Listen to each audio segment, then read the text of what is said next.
don't worry. It gave me time to crack open a beer, and it's also a perfect time to talk to the sidebar and in watching the VOD. The VOD, actually, you might know what's going on. We might have just trimmed the start of this from the VOD. Oh yeah, we're editing the shit out of the start of this, or else I'll never work again. You will have missed my. Okay, I have a t-shirt. Do you know, I was actually supposed to wear a t-shirt that I got as a Christmas present from my boss, and I'm really annoyed I didn't wear it. Wow. That's so good. Yeah, it would have been pretty apt. Oh well, I'll put it on after the break. My thing is that it's probably cursed you because it's in the room with you. Yeah. It's watching me with that face. Yeah, your boss is trying to get rid of your mocking me.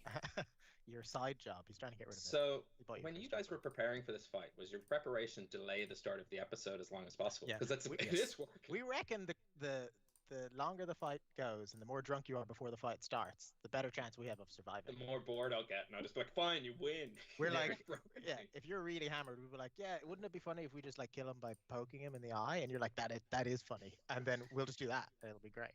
2 hours from Sorry, guys. I gave away the plan that is just to poke him in the eye. I did this. You don't need to do that with a boulder. Just one finger will suffice. You actually probably need a load of fingers. Sure. The other eyes aren't really eyes, are they? I don't know. The main one, that's the one I'd want to poke. The giant one. Yeah, it's the one you need to get as well. It's literally what you're. Good to know. Look, extra information. We did get him a bit drunk. I haven't even cracked it to my beer. This is just me happy to remind you and get us back on the track that is playing Dungeons and Dragons. Beer roundup. Let's skip it. I can just let you know that I do have a Graciosa, obviously, the literal can of which the Moor Demon is based on, so that's what I'll be starting with. But I would like to crack into the episode as soon as possible. That is a great way to do it. Everyone just hold up for the VOD and live viewers only. While you're drinking. How did Paul know that Ben was going to say Kraken as Paul did it? Yeah. That was the most impressive bit. That's not out of sync. We've seen that for a while. All right. I did my as famed Dungeon Master. Sorry, VOD and Pod listeners. You don't actually Pod. You might get it. They might edit it in if you're lucky. We've sort of just did a quick roundup of the drinks. If you're drinking in chat, let us know because I will use some of that as well. And we usually save this for the end, but I figure let's push it up to the front because by the time it's the end, I'm usually so drunk and I always mess it up. Paul, Thursdays, not on Tuesdays, you do another show on YouTube. Where can the lovely punks find you? So I do a show called Hear Us Out on YouTube. It's a entertainment commentary show about movies and TVs. We review them or we talk about the industry in different ways. This week, it's the Hear Us Out's top 10 movies of 2021. So we'll be discussing our top choices of movies that came out in 2021, which will be fun. Spider-Man on the second watch, Spider-Man on the third watch. I literally saw it the weekend and I wanted to watch it again immediately afterwards. Yeah, it's very good. They did well. Yeah, do check it out. It is a fantastic show, and if you need further convincing, all the videos are up. It's YouTube. You can watch like previous episodes, so you don't have to wait till Thursday. You could literally go watch it now. Don't not yet. Just give us like a little bit of your time here. But after that, you go watch Hear Us Out, and for the first time in a long time, I want to say a big thank you to Syrinscape. We're bringing music back into the show. So yeah, I'm going to try see if I can run some Syrinscape. Hopefully it works. It could be wildly out of sync. So something really heroic is happening. Maybe it's really sad. Who knows? What a fun time to announce new tech that's being thrown into the into the mix. Well, see, I'm hoping because music was the one thing I could test by myself, so that was exhaustively tested. So hopefully that works. I look forward to it. If you are looking to add epic music to your epic games, head to Syrinscape.com and you can find proper credits for all the tracks and all the sound sets that we're using in the episode description below. That's it for announcements. We cannot delay this any further. Your demise is coming. Are we ready to play some Dungeons & Dragons? Yeah. Gonna kick your ass, Ben. Cool. Love the attitude. Liking the energy. Everyone else? Also, I'm going to aim for the beholder, but let's try and injure Ben as much as we can as well. I mean, the four of us could definitely take him if we want, you know? Like the Yeah, we know where he lives. Exactly. Yeah, it'd be really easy.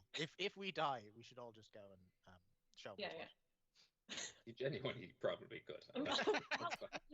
We'll appear behind Ben there. These are actually just videos, and we just murder him.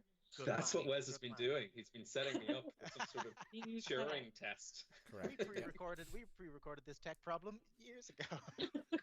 all scripted, exactly. Amazing. If you're already in chat, if you're already on the show, let's fucking play some D&D. Right, without further ado, grab yourself a chair, pull up a drink, as we dive into a world where anything is possible, but not always probable. Welcome back to the realm of Hibernia and Mardry, Arlington. What news of the realm? Oh, I'm honored to just be included at this stage. Previously on Homebrew, well, our last episode wasn't a canonical episode, but our last canonical episode, we set off to hell. We journeyed to a cliff's edge where we found out that, or we noticed there was a single plank way down. I think it was like, I can't remember how much. It was like 200 or 400 feet down, like pretty far. 1 billion feet. That was Might it. well have been. 1 billion feet. A wooden plank leading to a pathway, tunnels in the cliff face. We scaled down by various methods. Iggy and Huck used magic, obviously. Randir used his dwarven tenacity to scale down with rope and picks and all that kind of stuff. Arlington jumped, and it all went fine. There was no problems, except he nearly killed Huck and he lost his magical axe. But other than that, was fine. Then we travelled through. Lucy, did you just remember I lost my magical axe? Yeah. On our way to the big bad. Yeah. It's funny because I was down with, as I was thinking, was like, oh, if my character dies, this is a great way to die. And then Ben was like, your axe falls. I'm like, oh no, that's much worse than death. Yeah. Cool. We travelled through the caves on the cliff face, navigated our way with adventure ways, followed the sound of water, and found this pitch black pool, specifically a pool of seemingly endless depths. So obviously we jumped in, as one does, chased the voices and spirits through the pool into what we believe is the afterlife. We ended up in the queue for the afterlife, it seems.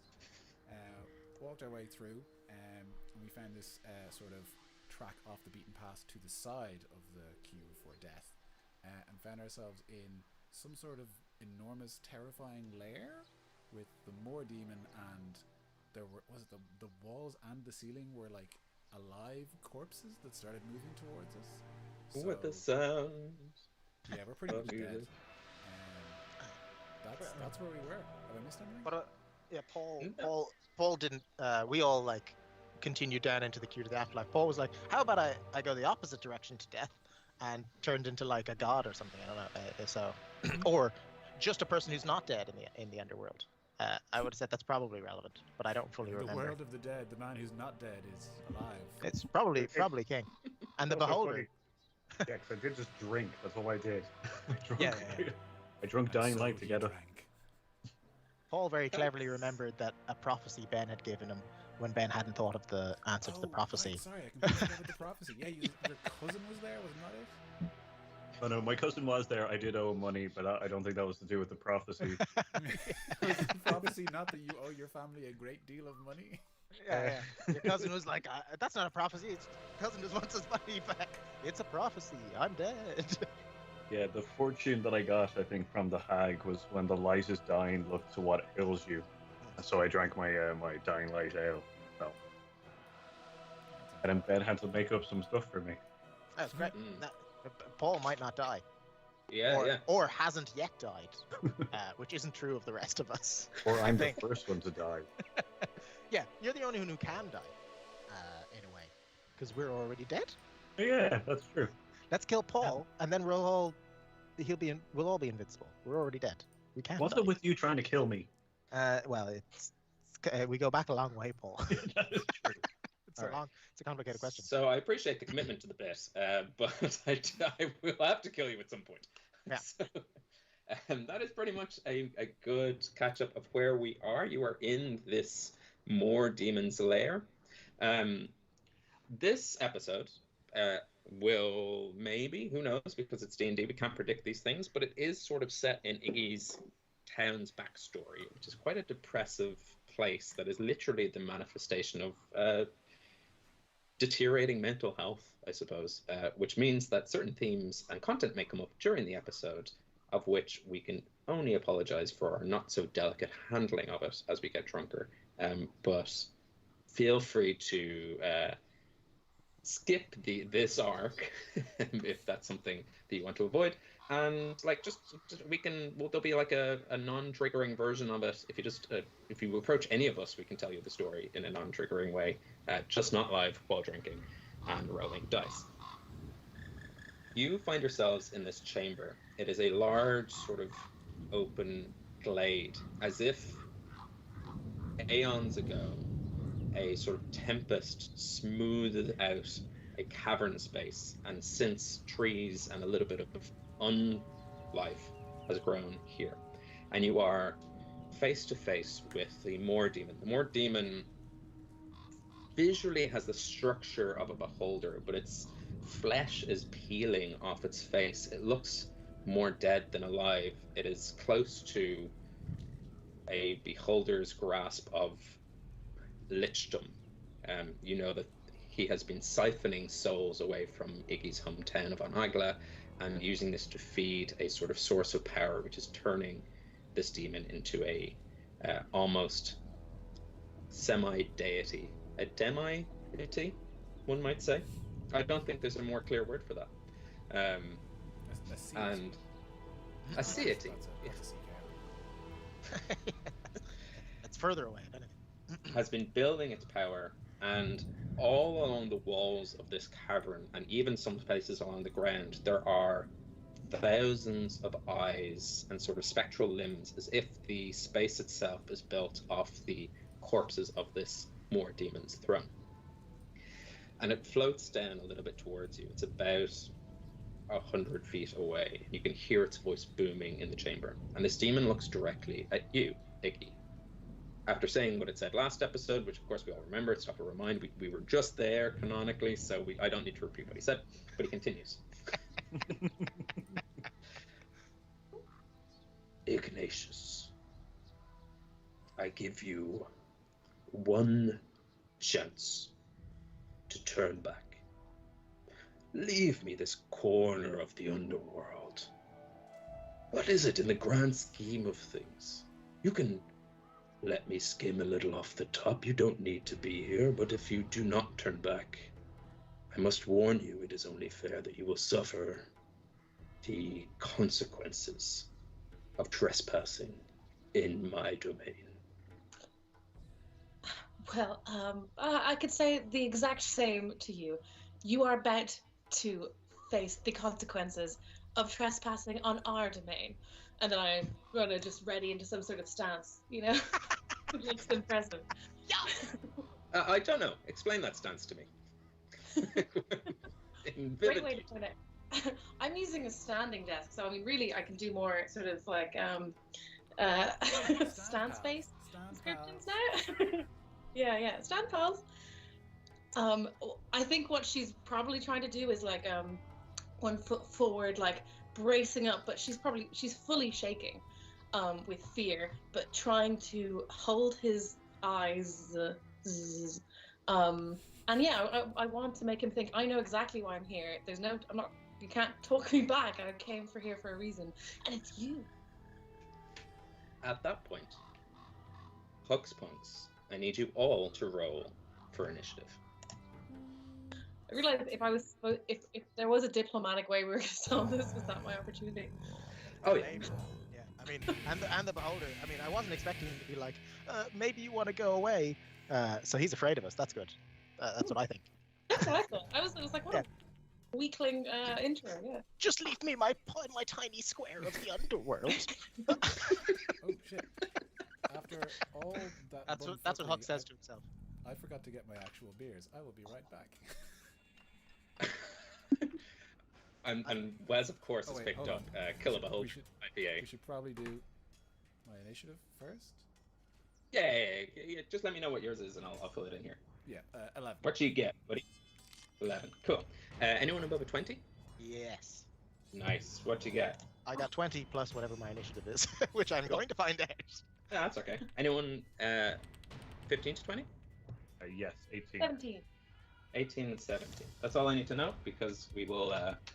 I'll just put you in like 21 because you will be 23. Nice. 23 it is. It genuinely is. Nothing. So we got 18 and 17 from Randir and Iggy. Did I get that right? Yeah. Nice. Nice. Let me put this back here.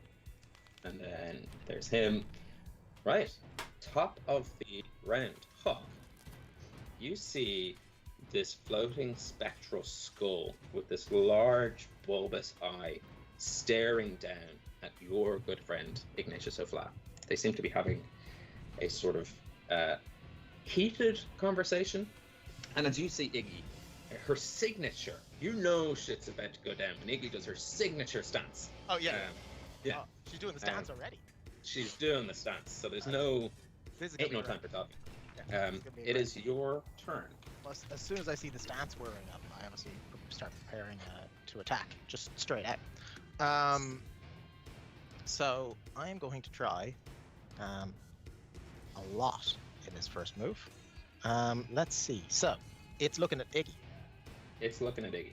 With the main thing, and then any of its little eyes looking at me or anyone else? Does it have other little eyes? It's a skull with an eye in it. Yeah, not really. It doesn't have so similar. Does it look like a palm tree?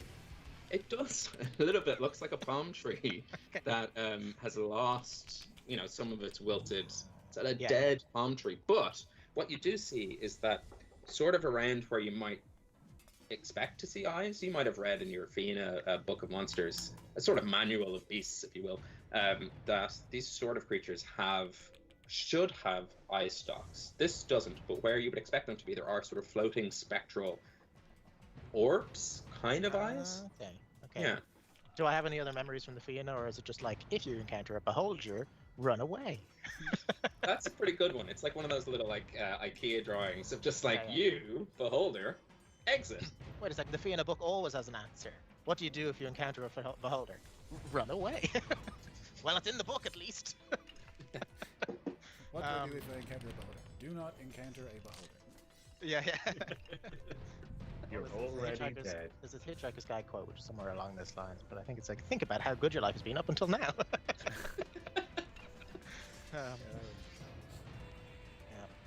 Right, so I am going to try to cast Synaptic Static. Yes. Which I believe has potentially limited use, because I reckon it's a smart creature. It has limited potential. Yeah, limited, but no, it's possibly doing a spell right into the beholder's wheelhouse, but I honestly don't know. I'm going to try, gonna cast that, but while casting that, I'm gonna use a sorcerer points. And I am going to use Quickened Spell. Okay. No, not Quickened Spell. That's the one. Heightened Spell. Yes. Heightened Spell. So I'm going to spend 3 sorcery points in order to give the beholder disadvantage on saving against Synaptic Static. Nice. I guess the other thing that I didn't really look, and I guess means Huck didn't really pay attention, is anyone within 20 feet of the beholder? No, you're good. Good. The beholder's about 100 feet away from you, so provided Synaptic Static's range. 120, so. Nice, you're good. Cool. I purposely put him in sort of that spell range, so. Well, usually I get very low initiative, so this is great. I don't have to worry about killing everyone with my first spell. What is your spell save DC? I think it's 17. Let me double check. 17, yeah. So it'll be a 17 that it has to beat on an intelligence check. But let me go through a 20-foot radius. You don't need to explain to me what the effects of the spell are, at least not yet, but explain to me the flavor or sort of descriptive shape. So as this battle kicks off, as Iggy takes on her battle stance, and you shoot forward and aim this arcane thread at the Moor Demon, what are we seeing as an audience? Well, if I have full control, then Synaptic Static, it's kind of like what everyone would see is, let's say, like a cloud of like a cloudy mist and some lightning clouds, just kind of like descending upon its head. But what the beholder should hopefully see is just hundreds of hooks popping up and then disappearing in lots of different ways, and being as annoying, just going, hiya, how you doing, just being as annoying as possible, like just really confusing the beholder. That's what I reckon is internally happening when anyone meets up most of the time. So yeah, just constantly everywhere there's minions, but that's very much internally in the beholder's thing. What everyone else sees is just this kind of like lightning cloud descending on its head, I guess. Nice. It's not too dissimilar, and I suppose I should describe in more detail, given this is a battle, the lay of the land. So where you guys are, you've sort of walked into this battle space. We use Theater of the Mind on the show. However, it did sketch up a little battle map for just demonstrative purposes. But you pass sort of two little small clusters of trees, what you might call tactical coverage if you need it. And in front of you is the Moor Demon. Just behind it is a sort of raised plateau with this frozen waterfall cascading into it and then seemingly stuck. It's moving in the same way that like cinemagraphs sometimes move. It's like it's not hitting the water, but there seems to be some sort of archaic or arcanic material behind it. And to your right-hand side is this big plume of swirling purple, sort of mystic, weird, spirally smoke, which is not too dissimilar in appearance to the cloud you send above this Moor Demon's head. There is spaces to either side around you. The space is about 120 to 100 feet, so the Moor Demon itself is closer to the plateau, and you are closer to that cluster of trees just beyond the entrance. I've done like a side, I've done an architect sort of thing, so it's top down and side, just to get a general sense of scale. Yeah, I did a little cross section. What so channel you is that on, Ben? Where'd you put guys, it? we're on YouTube. It's Homebrew Quest. Yeah. It's you can see it on Wes pulled it out of the bag and put it on the screen. Is it in the Discord? Sorry, my internet won't show. Yeah. It's in our private Discord under the Other World. The Other World is where it is. I missed all messages of that. Sorry. Yeah. There was a lot. It all makes sense now. All right. Huck, you cast the spell, and this vision takes shape in the Moor Demon's mind, but you just see it sort of like not even shake its head like a cartoon. Like, it just does like a singular kind of and seems to shake off the effect of your spell. Yeah, I was worried about that. The disadvantage didn't help, huh? No, it actually it just made it with the disadvantage. God damn it. I had one other thing I could have done and I forgot to do it. Anyway, let's see. What can I do? Nothing. Absolutely. I'm near some trees. Yeah, you can near some trees. Dive for the trees? Yeah. Actually, you know what? I've just realized that I was like, man, I wish I could like draw on this map somehow so I can mark where you are. Here's the funny thing. I drew the map. It's right in front of me. I have the literal one here. I can mark out in pencil where you guys go. Do you want to go left or right? Left. Left. You said he's Okay, near yeah. the plateau, right? I don't want to be behind two levels of tree cover. You got it. So I'll put you over here, just down by that sort of what looks like a shamrock of trees. Right. Yeah. I've just realized actually I gave him the image of like loads of me popping out from behind things, like mostly trees, and then I went and hid behind a tree. Like he was going to expect to see me anywhere. He's going to be like, well, I'm not surprised when he pops out of that tree. Anyway, that's the be all and end all. Sorry guys, I tried. Next time I'll hit it. And that is me. That is you. Oh wait, do I have a bonus action? Yeah, if you want to. I drink Paul's potion that he gave me, which we might not have Nice. mentioned. Paul, around here had been brewing special potions for everyone, and we got them. And I have one that helps me with fire magic. I don't know where he got that idea. So I'm going to drink that now as my bonus. Can you tell me the name of the potion? It would be important. You do. It was fire. It was a hucktail. Hucktail. Was it Hucktail? Yeah. Nice. Yeah. There you Molotov go. hucktail. Molotov Hucktail. There you go. There was a name and everything. I remember that I got it and what it does. It's just nothing that Paul. Remember by saying there was a name after he told you what it is. He might not have named it. It may have been unnamed. You don't know Paul. You do know Paul. Hook, you dive for these trees, and almost immediately as you find cover, you feel yourself surrounded by spectral eyes and tentacles. Gross. The area is lightly obscured, and it is considered difficult terrain. All of those trees and all of that cluster, kind of in a 50-foot cube, which is quite big, but I'm not going to make it that big. But essentially, across the border, the barrier into this room, an obscured mist of eyes and tentacles appears above you, in front of you all, really, but mostly for Huck, and it's blocking your way. So there is 10 feet of movement to enter the chamber that is now difficult terrain, as the lair itself also seems to be acting against you. With that in mind, Randir, this wall of shimmering eyes and limbs appears in front of you, obscuring at the bottom half of, you're kind of looking up, you can kind of see over the wall and you can still see the general shape of the Moor Demon, but it is your turn, and Arlington, you are on deck. So it's Randir's go, yeah? Randir's turn. Okay, cool. Yeah, Randir, well, so is this is going to be hard. I don't know what to do now. I didn't expect a wall of grossness in front of me.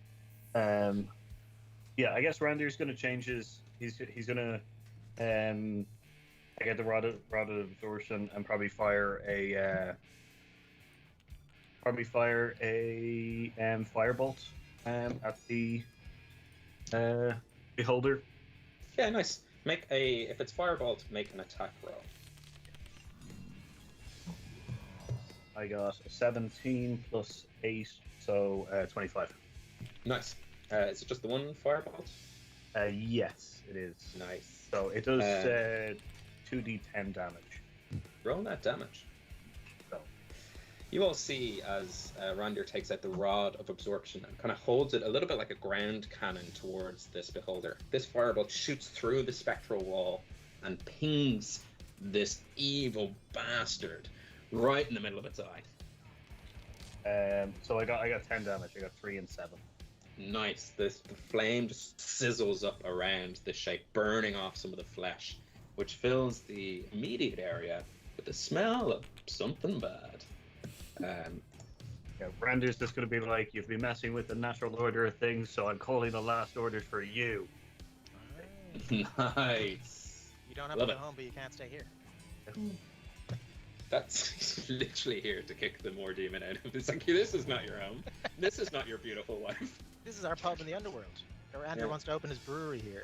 Yeah. I'm going to have one on every plane. Way, way, way down. Randir spoons.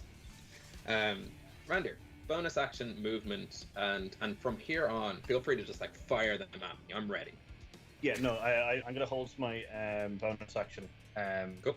Now. So my goes finished. Yeah, you see this fireball shoot through the air. It sends about this kind of delicious crackling of energy. And Arlington, you are up. Okay, so the bodies that were moving when we came in, are they closing in on us, or what are they up to? Not yet. Okay, so they're just kind of a creepy wall. They're not moving or anything, or like leaving the wall. They're not leaving the wall, and the ones on the they're not leaving the wall that's been made, and the ones on the literal walls, they're not leaving the walls either. Okay, and the gross wall in the middle, is that? So remind me where that actually is on the map. Sorry. So just underneath the cluster of trees on the left-hand side, if you just draw a straight line, sort of 10 foot deep across, I can show you here. So see where. Nice. Yeah, so almost following the line of threes that is there. So could I get to the Moor Demon by running through the trees rather than dealing with the wall? Yeah, it would equally be difficult terrain, but what is your movement speed? My movement speed, that is 40. 40, so you'd be using 20 to get through, and it would leave you 20. You couldn't get to him. But you could get within 5, 10, 15 feet, and then obviously up. So the Moor Demon is up in the sky, a good sort of 40 feet. Okay, that's perfect. Then I'm going to sprint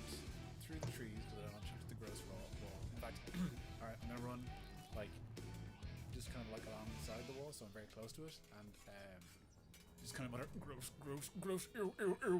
And I'm gonna pull out the blow dart gun that I got back in town. I'm gonna not knowing if this is how they work, put a dart in my mouth and then I'm gonna take a breath and then put the dart in my mouth. Okay, you know what? Use my action to shoot at the Morty. Roll an attack roll. What did we decide? Was Dex modified for this? Oh, it doesn't matter. I rolled 3. It's something about putting the dart directly in your mouth and then trying to shoot it through the dart gun. It gets lodged, but you still have that dart on your person. Cool. Is it through his cheek? So it's kind of dribbles at the end of the gun and then It's still on your person. Okay. So Do you get multiple ranged attacks or anything, or like you get multiple attacks? Right? multiple attacks. So I think I can attack with multiple weapons if I have them ready. But Why not? Okay, I would like to be a bit cheeky. Could I use my second attack to try and call the Lair Skull Axe, or would that be another action? That would be an action in and of itself. Then I will. Yeah, I'm going to try and attack again if I may. Absolutely. As your friendly DM, I will remind you that the Lair Skull Axe currently is on another plane of existence. I know. Good, just checking. It's a magical axe, Ben, and it seems to like being another plane of existence. I figure I'll chance my arm. And you are right. I could literally say it and it would happen. So nothing's impossible. Yeah. You weren't able to audience. I rolled much better that time before. So Nice. the exact same thing happens again, but it gets like maybe half a foot closer. How many times have you succeeded when being within 5 feet of the thing and on the same plane? With the axe? Yeah. just in case anyone hasn't. called it. Okay, yeah, just for context for everyone, what it's trying to do. It's going to be a real underdog moment when I'm picturing the killing blow in this thing, and it has to be successfully summoning the axe from another plane of existence, which is not going to happen. I think you know when you're looking for the remote control and you try to Jedi, you're just like, look, maybe it'll work, exactly. and you do that. This is what's happening. And, I should have done this the other way around, but I'm going with the frustration of not being able to get this technical know-how. Arlington just gets really angry, starts stamping up and down, and then use my bonus action to rage, and just like glowering at the Morty, and it's like, you did this! You made my toy not work! I'll kill you! Arlington, have you ever played the game Balloons? Sorry, Wes, have you ever played the game Balloons? Yeah, you're a monkey, and you've darts, and you're trying to pop a balloon. Yeah, that's true. No, that is a game. Go on. So you're about as good as the game Balloons, which you've never played, as you are as getting this dart to the big balloon in the sky, because they do just go. But there is a dart like 10 feet in front of you, firmly stuck in the ground, and somewhere else, somewhere in a pub goes oof, in the way that only a darts fan could. Oof. Not 180. Iggy, Yes. you've been in a battle stance. Chaos has erupted around you, and just before you get to go, one of the spectral eyes around the Moor Demon begins to glow with a hot red fury. And I Not need with you to love? make. That would be cool. Like, I think it's similar colors. It's slight. It's same palette. yeah, maybe she has trouble distinguishing. So go on. It could be a hot, sexy fury. Ooh. It glows with a hot, sexy fury, and I need you to make a dexterity saving throw, as the Moor Demon uses one of its legendary actions to fire off an eye ray towards you. 15. This wavy Hold on. mirage. That I'm on D&D Beyond. That you rolled a 21. What? Yeah, Oh, you got sorry. 15 plus 6. There's a delay. A 21 came up on my screen, and you're like 15. I was like, Sorry. no. I was so afraid that you were saying I was like lying, like cheating. Like, oh You god, were like just against your benefit. sabotage. This is the night of sabotage. Sorry, everything is just going wrong, and my phone has a delay, so I didn't see that adding. But I got 21. Nice. Cut all that out. Yeah, this slow, wavy ray of It energy was the heads stance, towards you. by the way. And in your stance, because you've turned slightly sideways, you thought it hit you. You were a little bit frozen in time for a moment, but then you realized it didn't hit you. And it is your turn. You can do as you will. Ooh, I've never felt thinner. Like, just turn, and it was like 2D. Excellent. Sweet angles.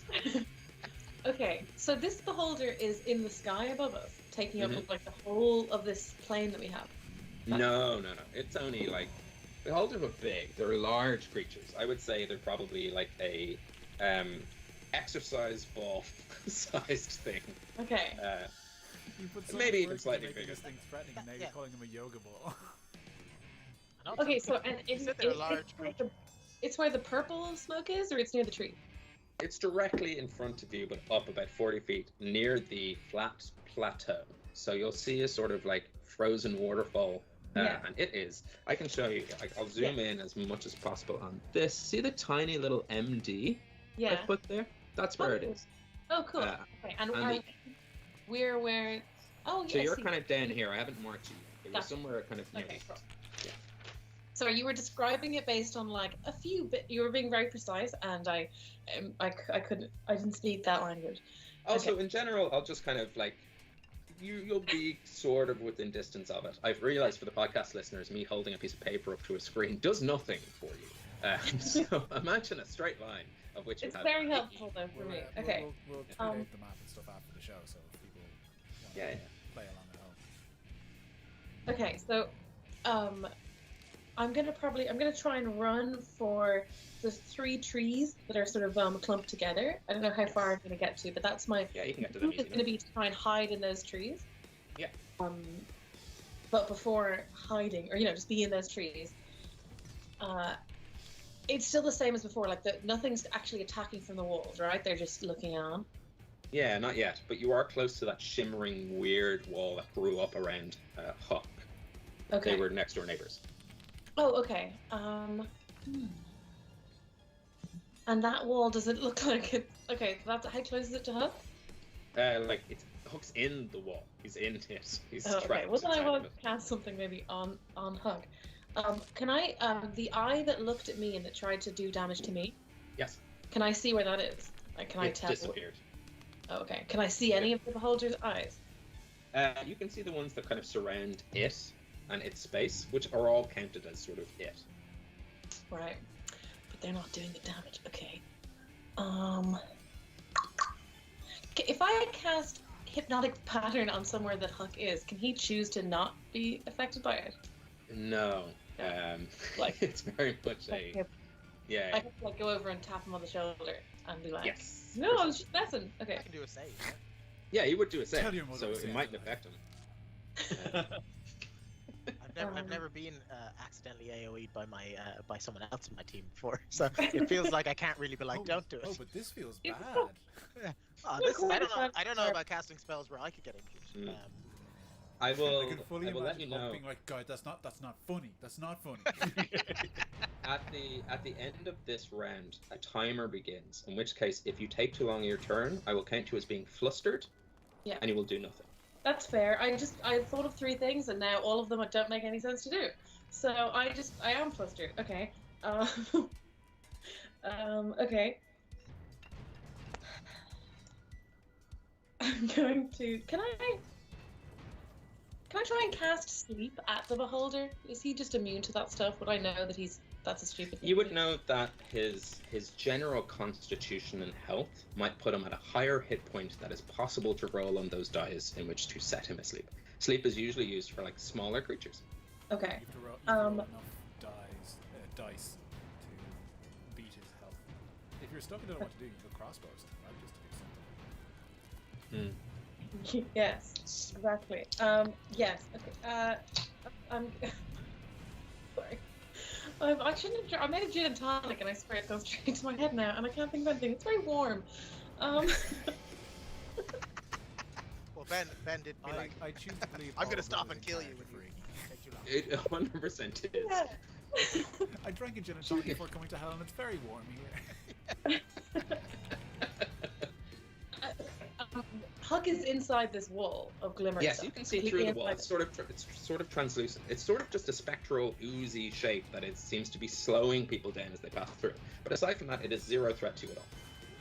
Oh, okay. Oh, it's not the wall of the eyes there. It is made of eyes and tentacles, but that's merely just the flavor text that some D&D content creator wrote into a monster manual at some point. Then I'll just cast cast Thunderwave at the beholder to just like push him back against the ceiling. Explain to me what that looks like, sounds like, feels like, and at the end of that description, just give me whether I need to roll something or you do. Yeah. It's a Constitution saving throw. It's a Constitution saving throw. So, but what this is it's actually Ignatius. She's ran to the trees and realizes what did I just do? I just actually attack. Like, why didn't I talk to that demon? What am I doing? She's so flustered she forgets everything that she had planned on the way down. Doesn't know what to do, and actually just like she's got her drawing pad out, and she just tries to get.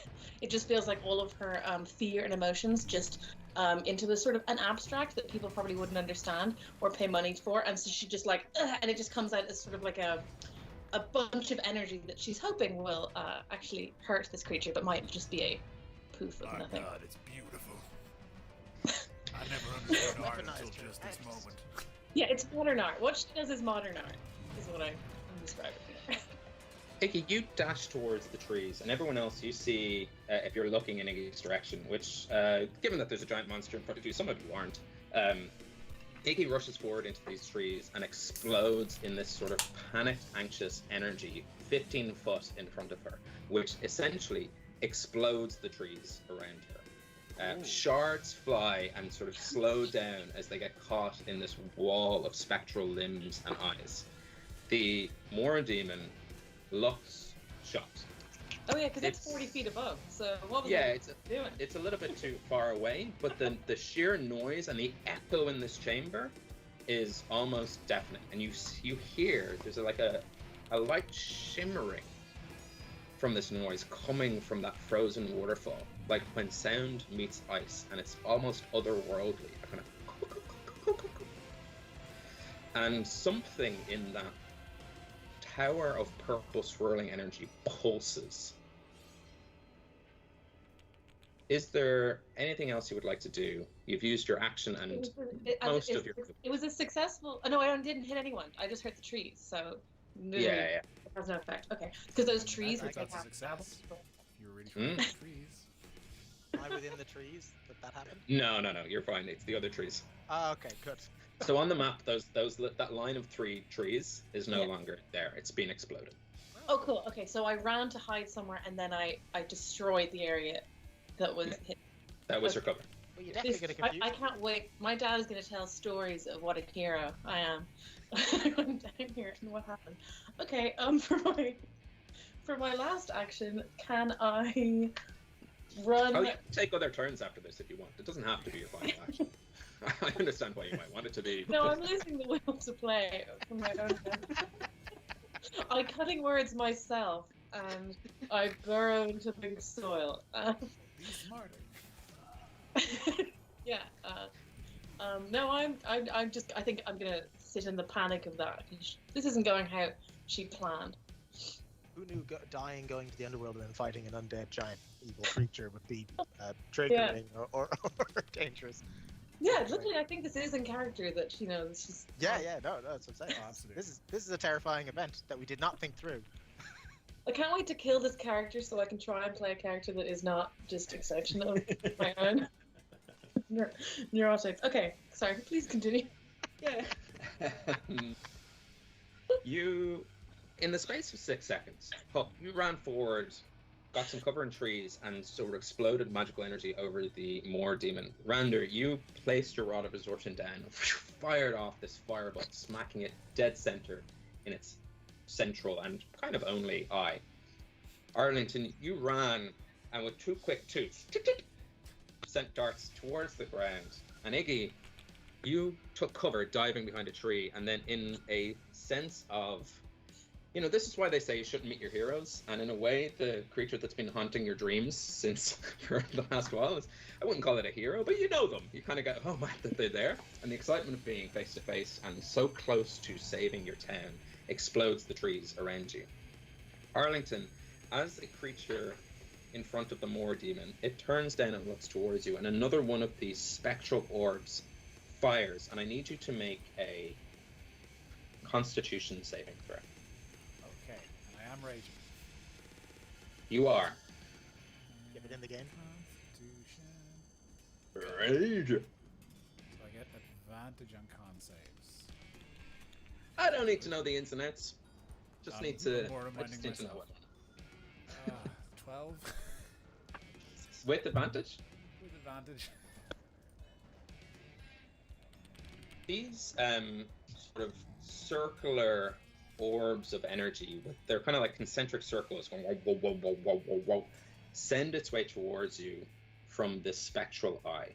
And you feel your muscles, the muscles that you love, the muscles that you warm up and stretch, freeze up on you, and you are paralyzed.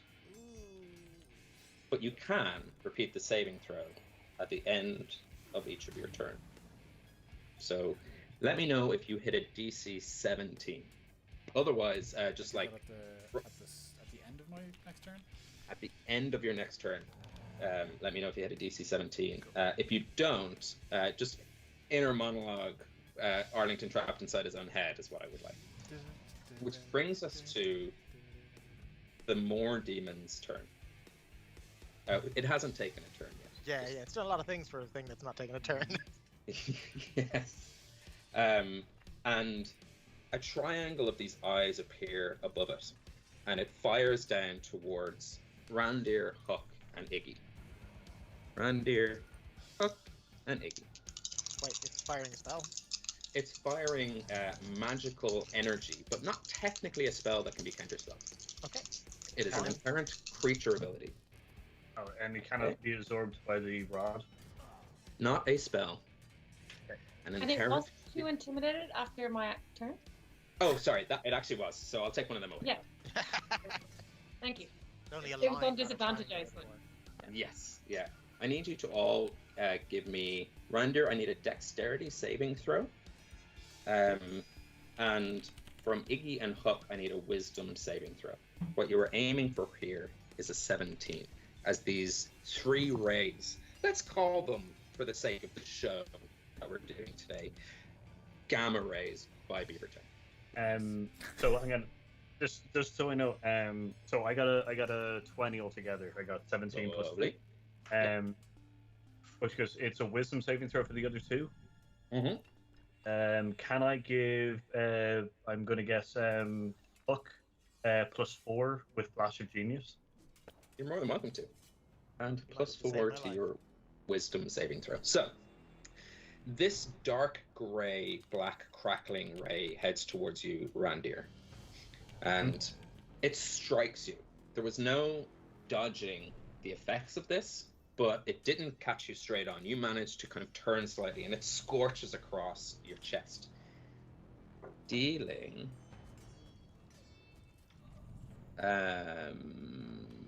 actually, You're dead. I think There was no dodging it. You did get pat. You died. But you did save your friend, so kudos.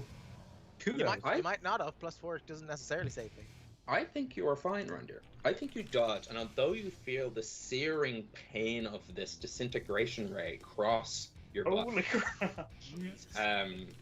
you take no damage as a little bit of your armor burns away.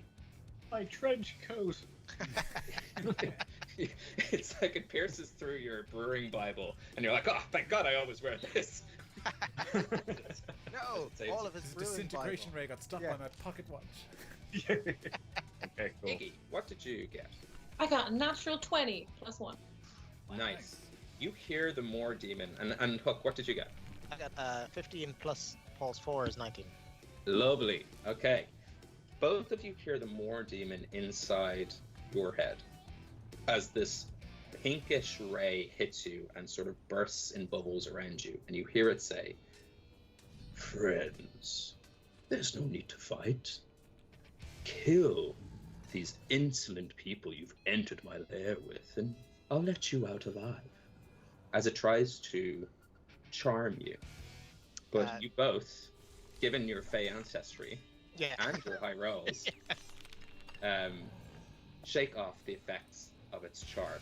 as its mouth, and you can see up in the sky as it looks towards you with sexy eyes, and it gives you a big grin because its face is mostly teeth as it tries to charm you. But something about a beholder smiling is more William Dafoe sexy and less, Hollywood leading man William Dafoe sexy. It's a bit Willem like Dafoe sexy, not William Dafoe sexy. Yeah, it's Willem. yeah, it's Willem sexy. It's a little bit more Green Goblin and less Norman Osborn that they intended. Both. Oh man, goddamn raise, and I got nothing for my raise. It brings us to the top of the round. Hook, you're up. And afterwards, Randir. But not before the lair will do something.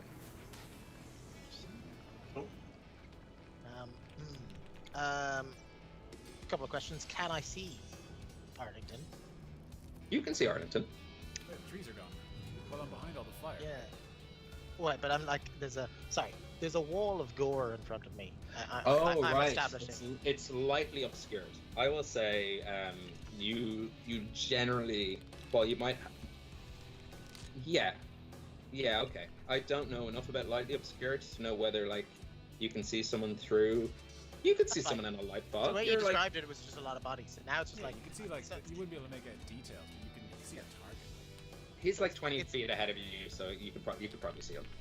Okay, great. I mean that's even grosser. That there's semi-translucent, essentially arms and eyes, semi-translucent gore with patches in between it, being difficult ground ahead of me. So grim. Yeah. All right. Well, look. I actually don't know that there's anything I can do to help him. So, does he appear like I wouldn't see that he is paralyzed, right? No. Yeah. There's nothing wrong He there. looks frozen in rage. Yeah. I mean, he does normally move. Anyway, He's Do known you want to for make? I'll staying give you a perfectly free still. perception check if you want to let the dice decide whether you tweak that yeah. sort of thing. Let's let the dice decide whether or not I can do anything. I'm not. Yeah.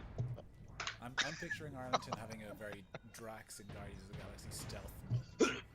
Yeah. Yeah. Perception. He's holding the bodybuilder pose. He's done the weird lats thing. That is a 6 plus 0.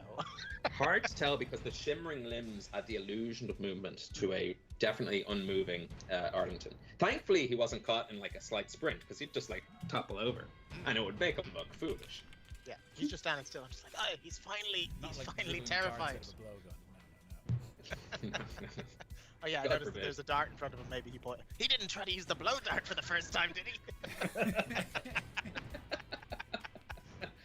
Maybe he was convinced he paralyzed himself. Okay. It definitely looks like he swallowed darts and poisoned himself. Poisoned himself, paralyzed. Right. So, without being befuddled and shortened by Ben for my turn, I'm gonna. Have I twinned Fireball before? I couldn't remember. I don't know if you can twin a spell that doesn't directly target one creature. Yeah, I don't think you can. I was just checking whether or not it was your rules, not whether or not the actual rules. Oh yeah. So, I'm gonna use Fireball. Nice. Pretty much, he gets a save to see if he can take half damage. Yes. But as far as I remember from the Hucktail, Molotov Hucktail, I get max damage. Yes, you do. So I'm gonna cast it at 5th level. Nice. Max damage then being 10d6, so 60 damage within 150 feet. It's got a dex save, I think, to half damage it, and I am going to use another 3 points to give it disadvantage. Okay. I can't do that often, but let's go full damage when we get full damage. So yeah, I'm as supercharged for fire as possible, and incredibly grossed out by the floating gore in front of me. So I tried a fancy mind trick. It's just not the same. So I'm gonna whirl up a most giant powerful fireball. hook has ever been. Oh yeah, I mean it's the most that's the most damage he's ever Would you definitely say been he's guaranteed. gone super Feyin? Oh. Oh, nice. Ooh, nice. Give yourself I a would say that. DM inspiration. Yeah, you get the inspiration for that. Unreal. Good job. I've been rolling like shit. I could really use that. Yeah. Only This- because I'm about to be very cruel to you all. Yeah. No. You are. I'm No. fully primed to be killed right now. So But I giant will let fire. you know. It's all good. We can get to the description of that after I lay this down on you. So, I can let you know that its first roll, it had succeeded. Right. The disadvantage, I rolled a 3. However, thanks to the wonderful folks at Trouble Brewing, who have brewed a beer called Lucky, this Moor Demon has the Lucky feat, of which I'm going to use one of my luck points to reroll, giving it a 17. Well, I mean, if it's getting a reroll, Yep. I wish you hadn't said what it was. I can give it minus. No, not when you know the result. And I'm Yeah. quick on my feet. Yeah, well, that's not exactly fair. But I think I can do told it. you I wasn't going to be fair. Yeah, sure. Where is the thing? Is it that I can't know? But do explain to me and the audience how this fireball engulfs this ball head. It's a reaction. Should have done that. Anyway, you can do so after the roll, but before the effects occur. Ha! I can Okay, know what cool. I can know what the roll is. I knew I could. Yeah. And it's Nice. bend luck specifically. So if I Yeah, had nice. power of anything, it's I can give him a 1d4 of minus points. I will roll nice. my 1d4 of minus points. He got a 17, did he? Yeah. So did. 1d4 should be sufficient to beat the DC 17. Yes. Yes. 1. Bringing it down to 16. And if I remember correctly, your DC is 17. Yeah. Yes. Amazing. Yes. Nice. Does bend luck cause any wild magic to occur? It doesn't necessarily cause wild magic. It is not Tides of Chaos, which definitely brings it along. It is, as always, up to the DM whether or not wild magic occurs. It's one of those things in D&D. They don't really give you any kind of formalized system. I've got a bit of one, but you're perfectly welcome to. It's Wild weird, magic. the most I fun actually part of did the sorcerer cast, like, class to be it's- open to interpretation. It's as crazy a spell as I've ever cast and as powerful as I've ever cast. The Storyline potion reasons, does it. I am very happy for there to be a wild magic. The potion does it. Sure, but I mean, Potion is it. the potion does Yeah. it, but I mean, Yeah. Yeah, every time you use the ability of the potion, you have to roll on the wild's magic table. So let me pull Oh, up does it? Puck's wild Yes, magic that's table. He intentionally Alright. added that. Thanks, Randir. I didn't. It was the only way that I could get you the good thing. Alright, I'll roll a So good. percentage. Aye. Brewing and then also this. I remembered all of the cool stuff about the thing, and not the wild magic table. Alright, I'll roll a percentile dice, and you look at the table. I have it here. 95. 95. Wow. Okay. And very apt. Good. For multiple reasons. On Hook's Wild Magic table, I have made a homebrewed version of the Sorcerer's Wild Magic table, of which I've sort of hiberniated and Irished up the results. As you send off this, let's slow down beyond even the 6 seconds that a turn of D&D is. Huck, you shoot forward the singular beam, pew, which, like a firework, explodes around the Moor Demon. The Moor Demon tries to, using its own inherent borrowed luck, absorb some of that and force it in another direction. But you, being a master of luck, force it to take the full 60 damage. Am I right? 60? 60, yeah. Yeah. 60. It 10 d6. burns and sizzles as this huge explosion of fire appears around it. And you see that the swirling purple pillar of smoke pulses, delighted that wild magic has been cast nearby. You know that... Do I think it's delighted? Do I have any sense that there's delight? Yeah, you get the in feeling that it's pink like... fog? It's sort of buzzing with excitement because one, magic, and two, like it was a different... It's discernibly a different pulse to the one that Iggy... That happened when Iggy cast her spell. Okay. Like, quite easily discernibly different.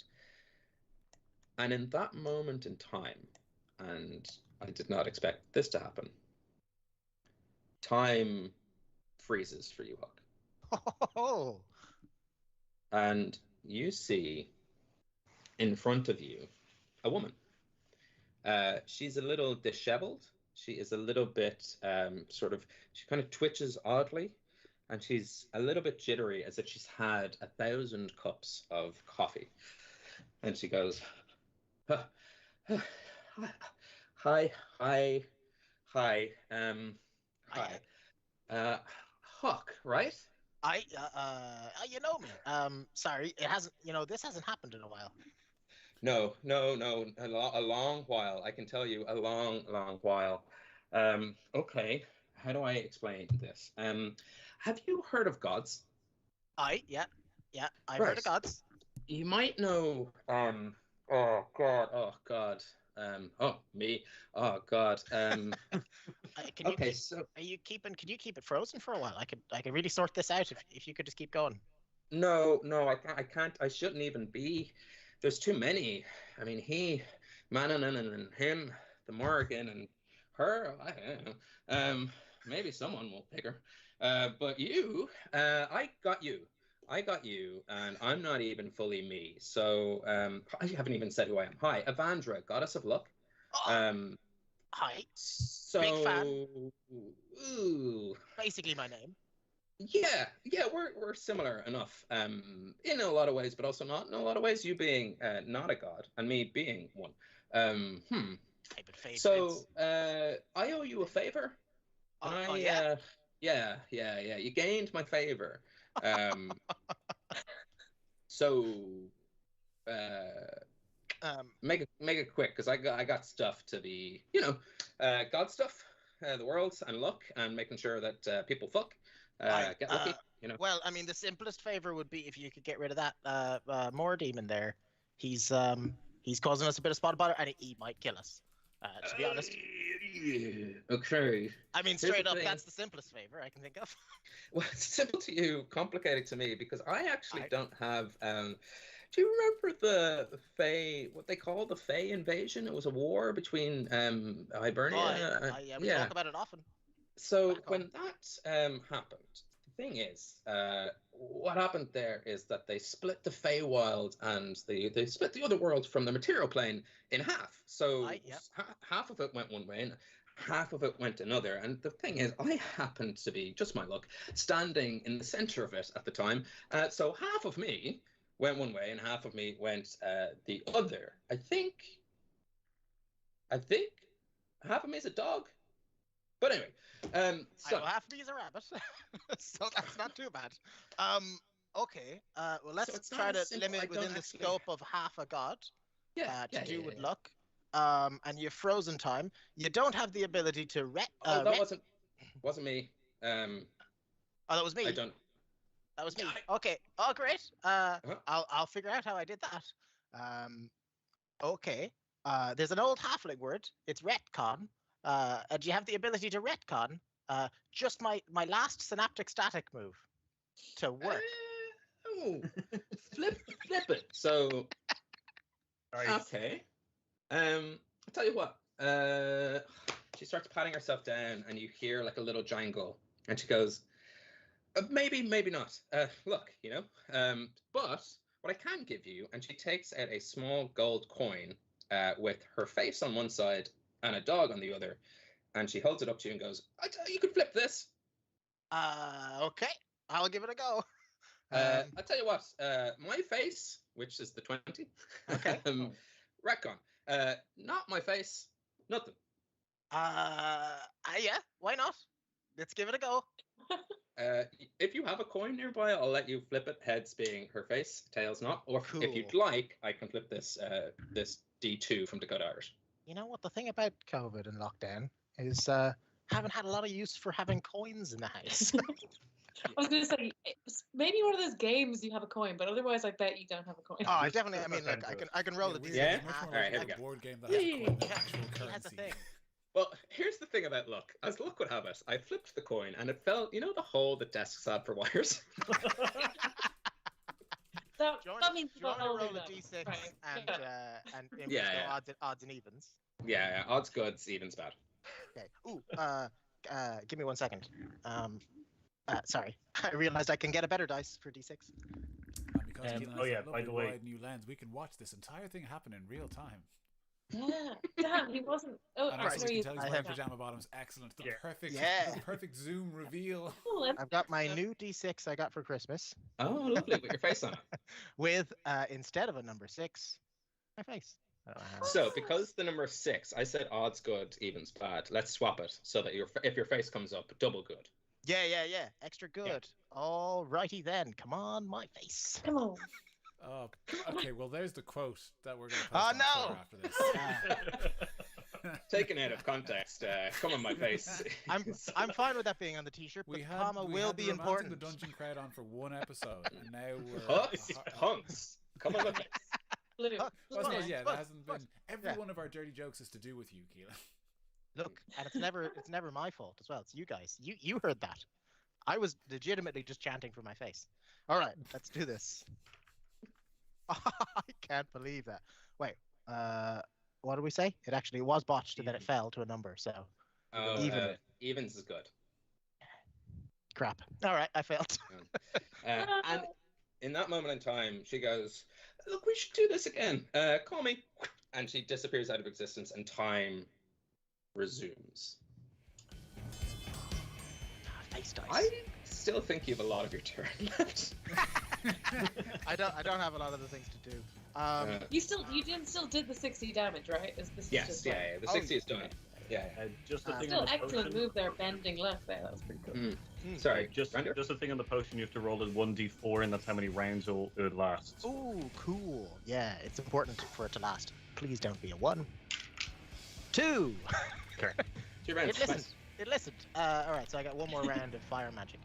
Okay. If I was to be a very cruel DM, I would say you drank that potion last round. Yeah, that's fair. That's fair. So, and this is the second round. It was the end of the last round, but yeah, that's exactly how Hey. that works. It's exactly how Yeah. it works. Yeah. Yeah. So, all right, so it's done. Fine, I can't do 60 damage again. You can thank my good friend Declan from T8 Dungeon. I was For telling me fine. to I was be a meaner fine. GM. I was fine if you'd come I up with very that much road. enjoyed that at the first Wait, I didn't see it in chat. Did he send you a direct private message for that? No, just last episode of Homebrew. Oh. It was like, be mean.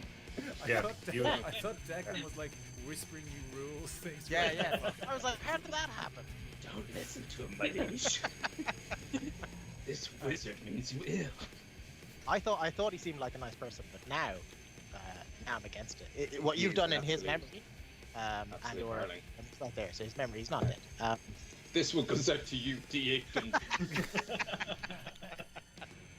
I've not been surrounded by beans.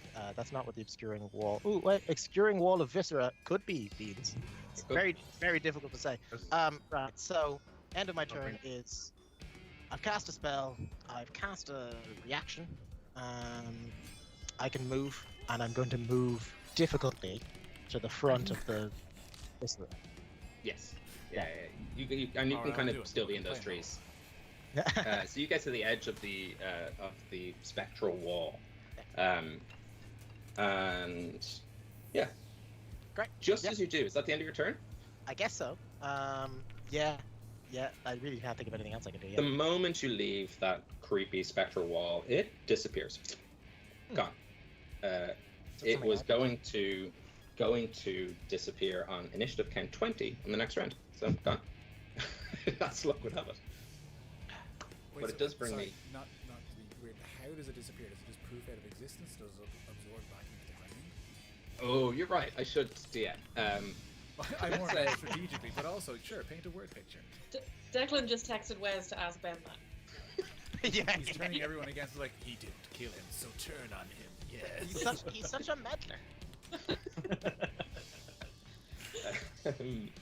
It sinks like melting flesh, like Meltman with the power to melt. We all remember Action League now, right? Yeah, I was gonna Yeah. say because like all one of the people in this chat will really appreciate that reference. It's they sink and slowly, with a disgusting drip and disappear into the ground. I'm not asking. But at the same time, there is another spectral eye that appears around the Moor demon. And at you, Huck, who has done significant damage to it, you see a ray of energy come your way. and I need you to make a Constitution saving throw. Cool. Is this an actual spell or is it? It's another eye. Is it? It's just a thing, not a spell, not a counter spellable. No, I'm almost certain that magical creature things, traits, and abilities. That's fine. I'm aren't just gonna spells, Yeah, abilities check don't count, before. unless it uses up a spell slot. It's not a spell. Ain't no spell slots. It's just things its eyes can do. All right, cool. So it's attacking me with a ray. What do I need to do? Make it Constitution saving throw. Oh god. I can't help you on this one. Yeah, it's all right. My con's better than my wisdom. So I still hold the hook. All right. Well, that was the same thing that happened. Actually, out of curiosity, Ben, did we ever find out what the roll that I chose to ignore because it fell under the table, your flip of a coin? If that was a success, I'll be so angry with myself for opting to use my dice with my face on it. It has very much disappeared from existence. Oh, okay. So there's a little tray that catches wires under my desk. I guess you'll have to order It's a new probably one from Dakota Irish. Use Hooks Punks at checkout to get 10% discount. That's true. No, But, but you remember to use Hooks Punks to get a 10% discount when you order a new one. I will do. Sure, I absolutely will. Huck, your Constitution saving throw. Yeah, 14. 14. This same kind of concentric circle ray heads towards you, and much like your good friend, maybe more, Arlington. No, I shouldn't. But your good friend Arlington, you feel your muscles and your very bones and body begin to freeze up as you are paralyzed. You can make a saving throw on the end of your turn. Just a quick question, and I suspect the answer is no. Paralysis is nothing like a sleep spell, is it? No. Which I can't be done. I can't be put to sleep. Just in case. You're conscious, but you are incapacitated. Sometimes sleep's like that. Yeah, the worst kind of sleep. Yeah. Paralysis. Sleep. On top of this, you do get sleep paralysis. Yeah. Yes. Oh my god, he would be your sleep paralysis demon. No. He does have a sleep brain. He is just yet to fire it. Okay, well, yeah, no, so that hits. I mean, well, there's things I could have done. So, yeah, at the end of my next turn, con save, or is it something else? Is it always con save. Okay. Con. Yeah, always Grant. Grant. Yeah. Randir. Ooh. The Moor Demon isn't looking as fresh. And in fact, as the gaseous ball of fire sucks back in around it, you realize that all of its flesh has been burnt away. It is now just a floating skull, which for plot reasons also still has an eye in it. There's still an eye in this beholder. But it is now just a floating skull in the sky with these purplish, reddish, glowing orbs around it. It does not look happy. Okay. Who's close, or can I make who's closer to me, Hook or Arden? Huck. Okay. Can I make a perception to see if I've noticed that he's been paralyzed? Yes, you can. Well, I got a 7, so Hook moves around a lot. Even a 7 is okay. Like Arlington, in general, like be like, oh, should I freeze too? Is that what I should? yeah. Everyone's doing it. wait a minute, maybe he's like a T-Rex. I'm still learning the kind of dynamic in this group. I'll just follow your lead. Despite being a giant eye, they actually have incredibly poor eyesight. No depth perception. They can't tell if you're not moving. Or You rather need to be too 100 much. feet away, or he can't actually make you out. Cool. So how far is Hook from me? Will I be able to get to him? Yeah, he's like 15, 20 feet. Like he's close enough. Okay, cool. Which is I'm gonna try and do.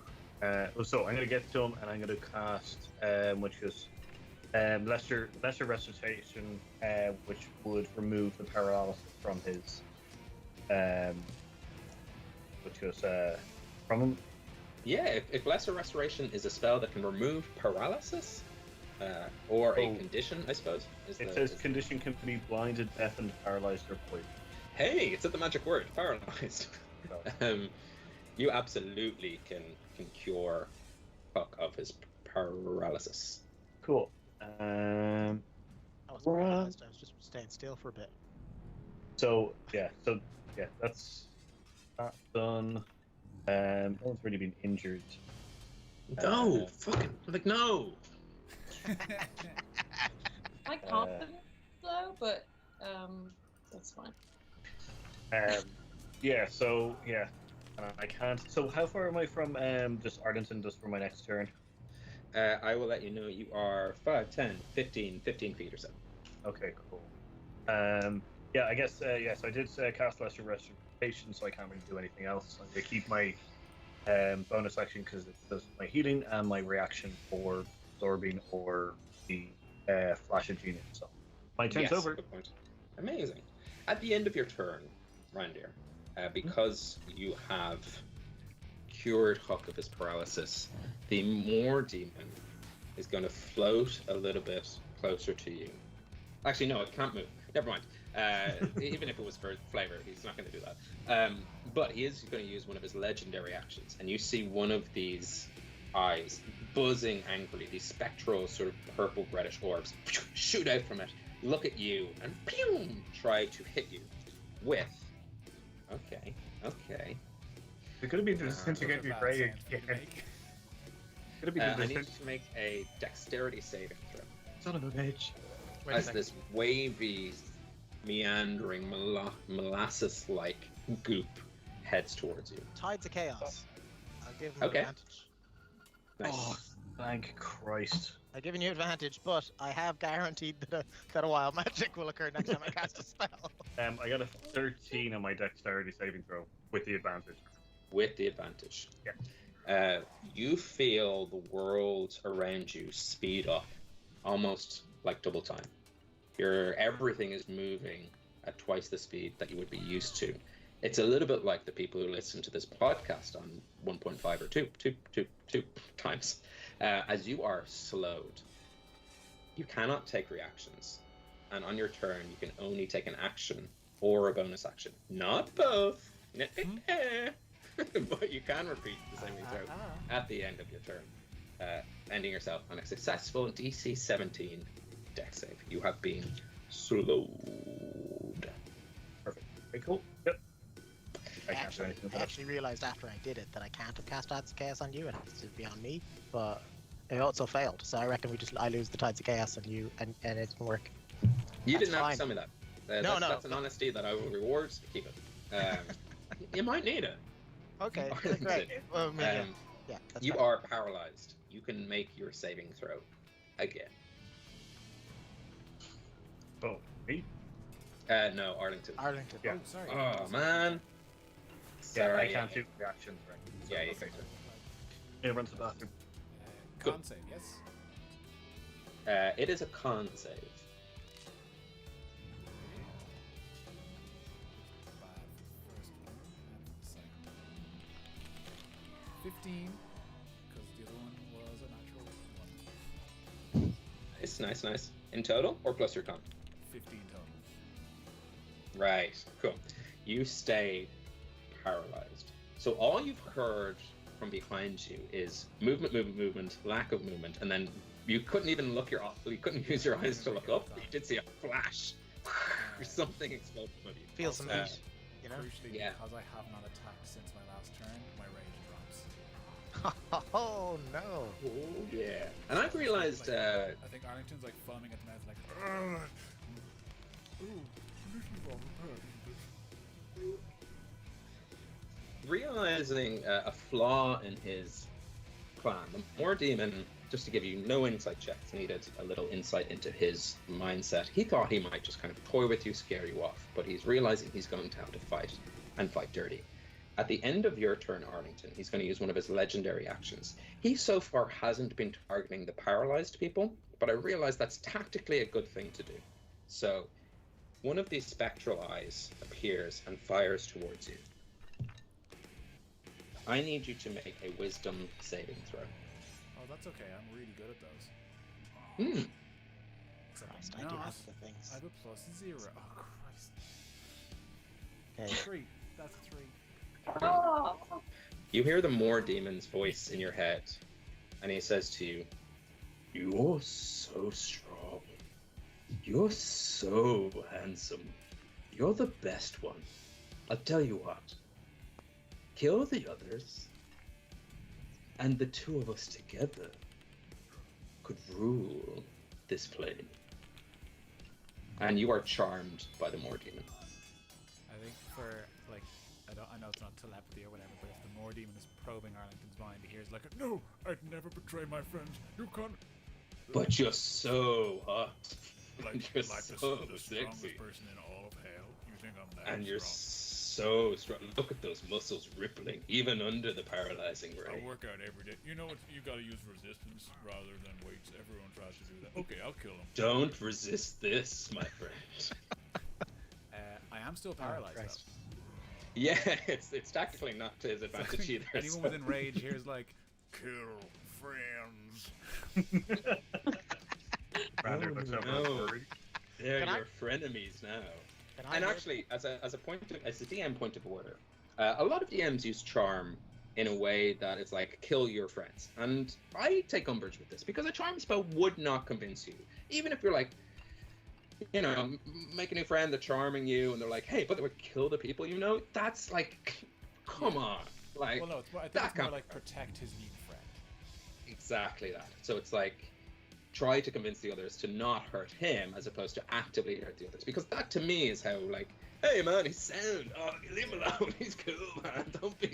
Don't be giving him any go. He's deadly. Like, don't be worrying. Like, he's good. He's one of us. He's one of the lads. Like, don't leave him alone. You know, that's as opposed to like, shut the fuck up. I'll kill you for my new friend. Like, that's not the. Yeah. So that's the vibe we're going for in this Well, show. I'd love to do all of that, Benjamin, but unfortunately I'm paralyzed. So unless he decides Yes. to drop that, which I don't know if he can do that. I don't think he can. No, I don't think he can. It's not a spell. I would love him to, but I don't think he You've made can. abundantly clear it's not a spell. It's not a phase. It's not just a spell, Dan. It's like a villain being like, I have a nuclear warhead in an enormous lead silo buried at the bottom of the ocean, but it could still be dangerous. You could Iggy, get I radiation guess that's my poisoning. you are up. Okay. So I think she's she's a bit shocked by that. So much so that I made instead. I now am drinking some vitamins with water, which I think It wasn't that bad at first that was time. It really wasn't. a self-intervention after I think just like accidentally making a double gin and tonic and overheating. No, double Uh, down, double down. The last time. What I first want to do before I move is I want to look to these walls where all the eyes are, and can I recognize any of these people? Are these people from my town? What can I see here? A very good question. Make a perception check. Sure. Oh, Would help you, but I'm trying to slow down. okay, come on. 19. 19. Verify There is a that. lot of eyes. Yeah. Oh, yeah, thank you. Thank you, Var. A 19.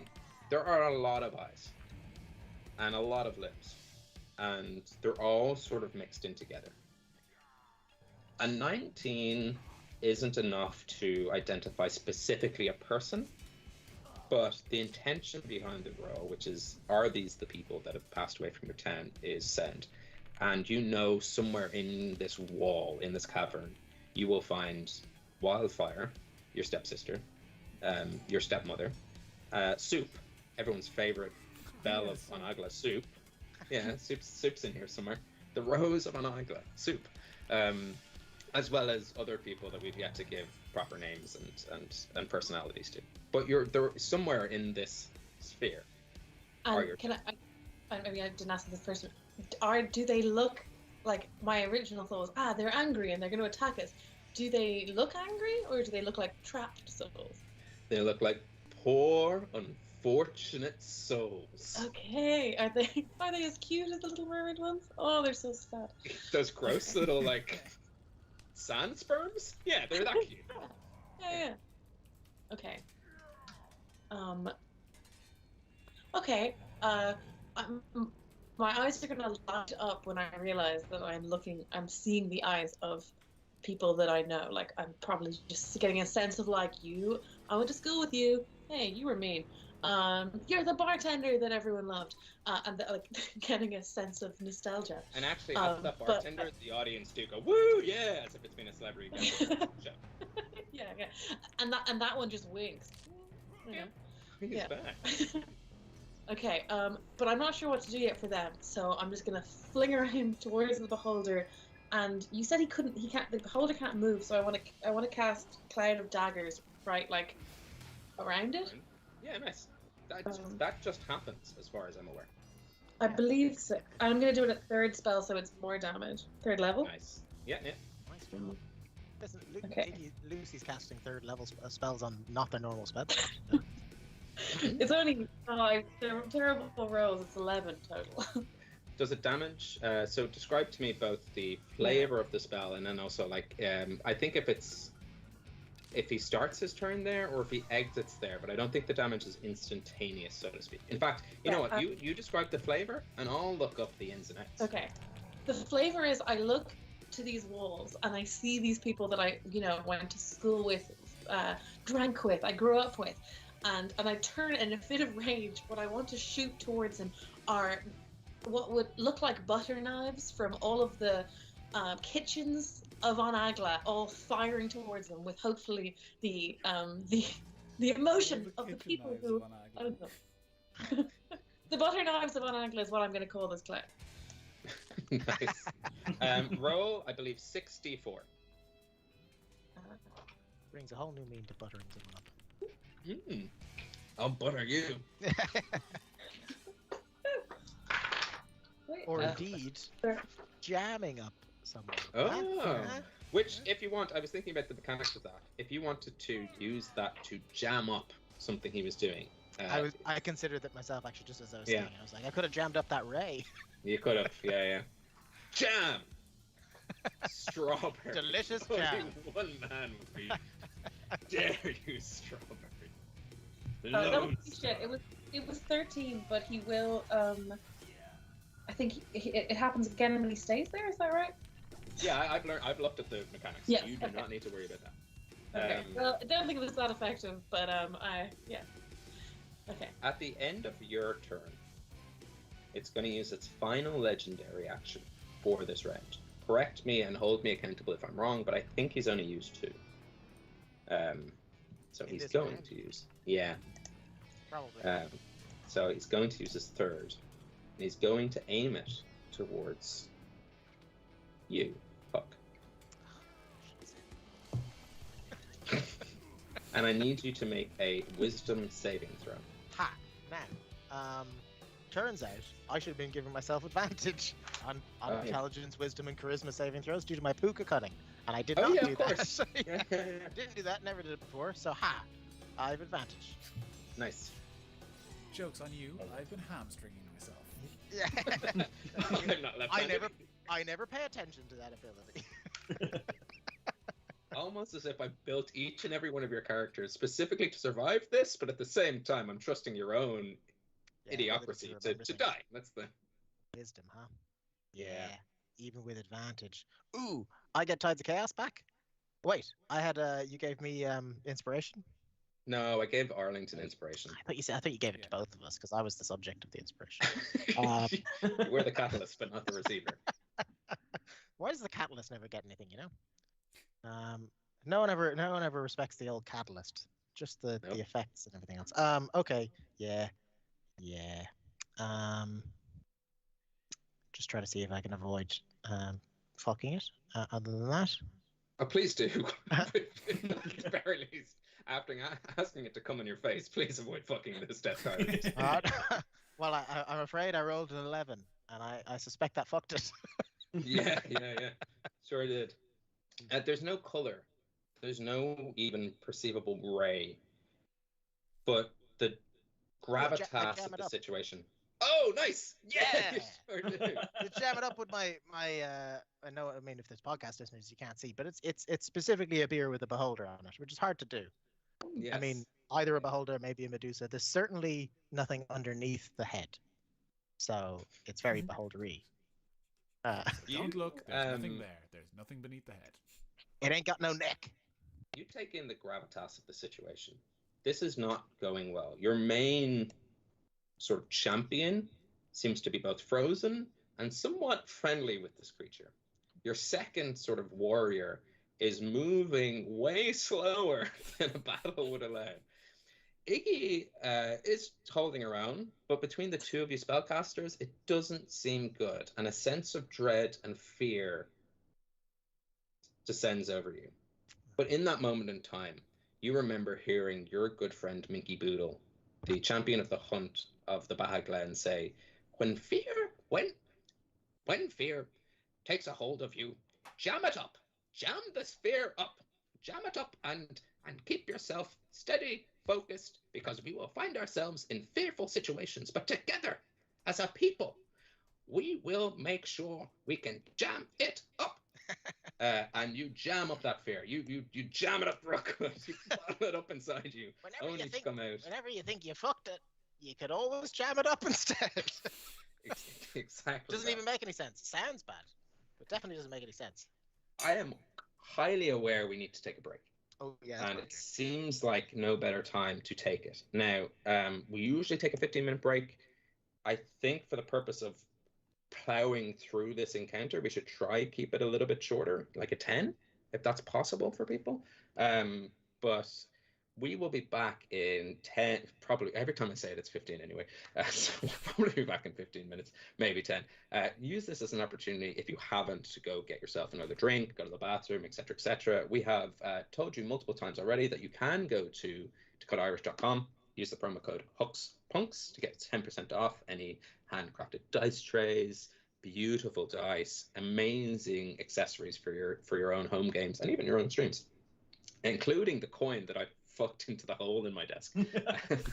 That is not a fault. That Irish. Shouldn't be fucking holes in your desk, Paul. That's our fault. Ben. Whoa! Whoa! Don't bring me into this. I don't know what the hell that was. But we will be back in about 10 minutes. So stick with us and we will see if I can jam up these guys instead. Let me see if I can just petrify it and hold them in one place. Maybe no damage, but maybe all stone and paralyzation. All right. Wes, put me off. Get me out of here. Oh, yeah, we don't know if this will work. We have no idea how to get off.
Hello!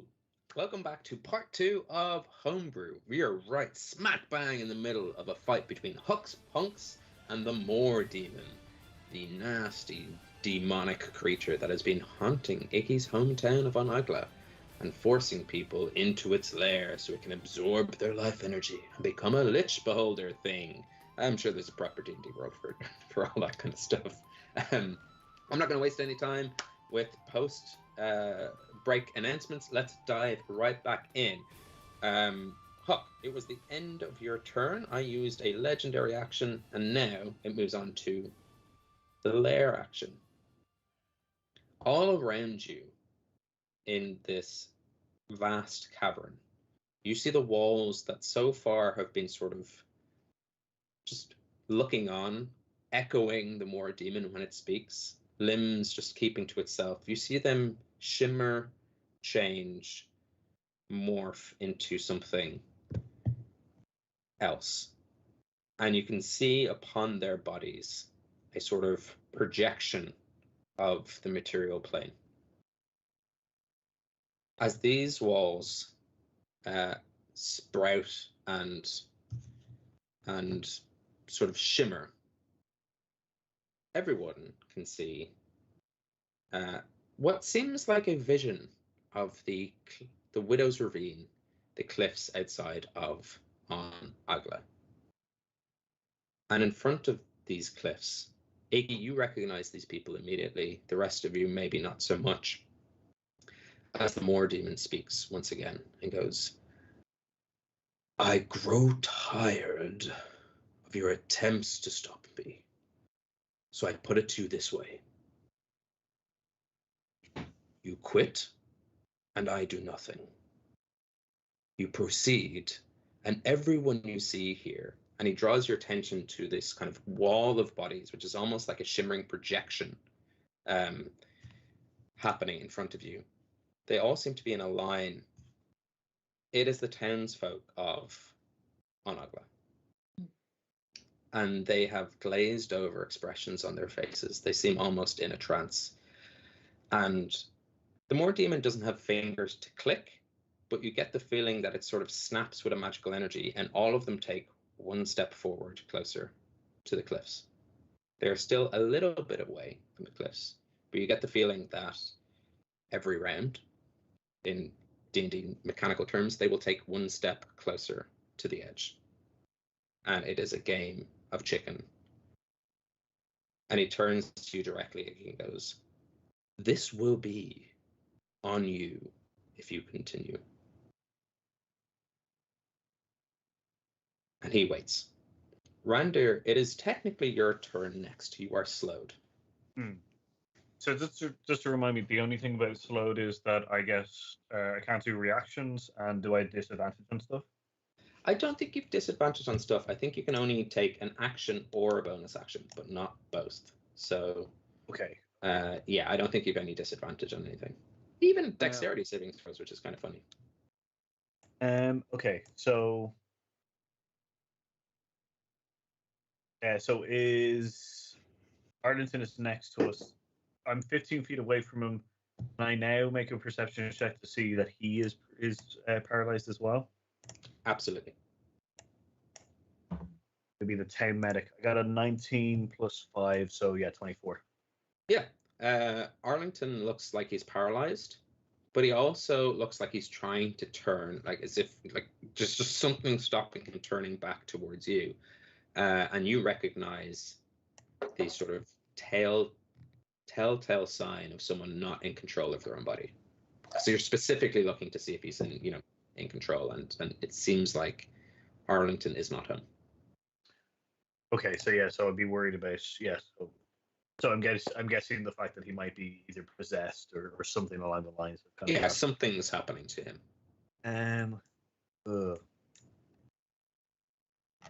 Yeah, so I guess Hook's going to turn to Hook. Sorry, Randir's going to turn to Hook and be just like, can you make me fly? I mean, certainly a sufficient amount of fire should give you should give you flight. I've thought about it often. No, Set him on fire. He'll go up in smoke. That's like flying. no, I my don't think I've got flight. I could set you on fire. I could turn you into a bird. At that moment in time, enough time has passed that 6 seconds and the amount of speaking you've done. Rander, if you waited that long, you don't have a turn. Yeah, I probably wouldn't wait that. If he didn't say yes immediately, I'd probably just fire another fireball. So you start ignoring Huck almost immediately. Okay, in the background he hears me talking everything I said. Yeah, At the end, it's just that's rude. 3 rounds or 18 seconds. Yeah. Yeah, he's gonna throw another firebolt. I would generally run over to Arlington, but I can tell that his body's not fully in control yet. Mm-hmm. So yeah, I'm gonna throw another firebolt at the poor demon. Yeah, so absolutely. That is a 17 plus 8, so a 25 to hit. Another sheer strike. Unlike your friend Arlington, you have played balloons, and you're quite good at balloons. So you know how to fire a firebolt and a big balloon in the sky. Roll your damage. So 6 plus 5, so 11 damage. But I also have what's this? Where is this? Alchemist Servant, which you gain a +4 bonus to one of the spell rolls. This is to restore hit points or to be for damage rolls for acid, fire, or necrotic or poison damage. So I can do it for this turn. So I do 15 damage altogether. Lovely. You have your Rod of Absorption, and because you have it set up at the right angle, the more demon moved a little bit, you adjusted your angles. You're not only are you precise when it comes to brewing, you're precise when it comes to geometry, which is the coolest kind of precise. And with the rod firmly stuck in the ground, pointing in the right direction, you fumble in your pocket and find a little bit of combustible material, which you throw just in front of the firebolt as it shoots off, giving it an extra punch into the Moor demon. It does get hit and it gets knocked back a little bit. And through gritted skull-like teeth, it looks down on you and goes, "Foolish boy." And you get the feeling like he's ready to force the townsfolk of Anhangla to step forward again. Arlington, unless that's the... Do you have more, Render? No, I just wanted to... I get to roll against the slow? Oh, yes, you absolutely do. Please do. So, what is it, a dexterity, or...? It is Dex 17. So, keep your roll to yourself, and we'll move on, and then we'll know by the end of your next... If you do a reaction, it'll be a surprise for me. Okay. Arlington, it is your turn. You are paralyzed and charmed, but at the end of your turn, you can save against one or the other, your choice.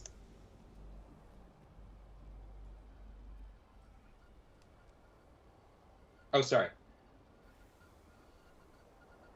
Cool, because I made a mistake. You can't save from the turn.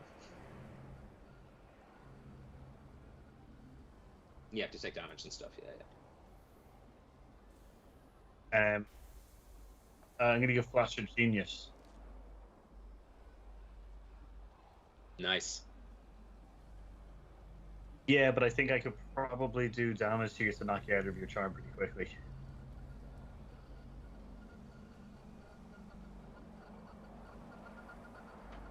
Yeah.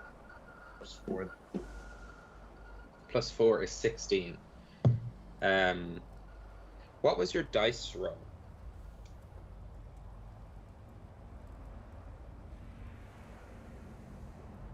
Six. The Moor demon, being a thief of luck, uses another one of its luck points to change your die roll to a 9. Plus the 4, plus your Constitution save will bring you above the DC of 17. You are no longer paralyzed, but you are still charmed, and this Moor demon wants you to protect it any way you can. But it is the end of his go. It is the end of your turn, but you are now free from the binds that bound you.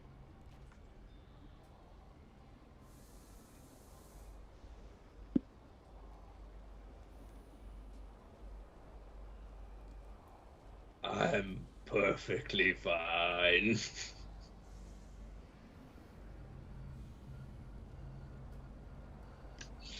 Arlington, at the end of your turn, the Mourn Demon's going to take another one of its legendary actions and aim it towards you, Iggy. Iggy, I need you to make a wisdom saving throw. Oh god. Oh god. Christ, wait a second. Don't say what your result is. Okay. I can bend luck. I can give you points for this. I can give you a bend luck. So I can give you plus 1 d4 of points. I'm going to roll the d4 and tell you what you add to your dice. 2 points. Oh, then I'm 18. Oh, nicely done. Again, no visible sign, just this looming sort of oppressive eye. These small little red and purplish orbs that float around it. This one seems to just grow bigger and envelop your vision in a way that, as you see the townsfolk around you, as you see this kind of projection wall of the people you're here to protect and now have put in more danger than they've ever been in, a sense of fear comes on you. But you remember hearing Huck mumble something about jamming it up, and with that bend luck, you overcome this fear. You are not frightened of the Moor Demon. Okay. It is. I'm just is like it the your regular. turn? Yes. Terrified by it. Yeah, you're just the regular. Like, you're not just like, you don't have to. You don't feel compelled to run away. Okay. Yeah. It is your turn. Okay. I want to. Can I run over towards where the purple smoke is? Yes, you can. Okay. Is there a part where I'm kind of close in between the purple smoke and the waterfall? Is that close to get to? Yeah, you can. So, like, you want. I want to go there. Purple smoke waterfall. And can I do because this is me genuinely being like, what's the order of things again? Can I figure out what can I sense from this? Is there? Yeah, what do I have sense? Maybe out of the purple smoke thing. I'm trying Make an Arcana check. Sure can do that. My Arcana is pretty low. Ugh. Classic Iggy. Well, 4. Oh, It's almost deafening to be near this plume of just spiraling, sort of twistering threads of magic. You know it's magic. You know this is pure magic. You don't know why it's here. You don't know its purpose. You don't know what it could do. But this is essentially a thread of magic pinned through the realm of Hibernia and beyond. Okay. Okay, cool. No big deal. I'm like, I want to touch it so bad. But I don't know if that would help anything. Okay, I'm going to cast. Can I cast hypnotic? Well, again, is hypnotic pattern like sleep? Should I just know that there's no point in casting it at a beholder? No, hypnotic pattern is significantly more powerful than sleep. Okay. And a good spell. Yeah. Okay. Well, if I run over there and I'm getting a sense of this magic, then I want to. Yeah, I'm gonna cast. Where is it here to click it? I'm gonna cast hypnotic pattern, but what? Oh, okay. There's no. Oh, it's a Sorry, it's a saving throw. So it's a wisdom saving throw. Yeah, I'm gonna draw a picture of this swirly purple thing and send that at it. Let's see what that does. Because this seems purple, so.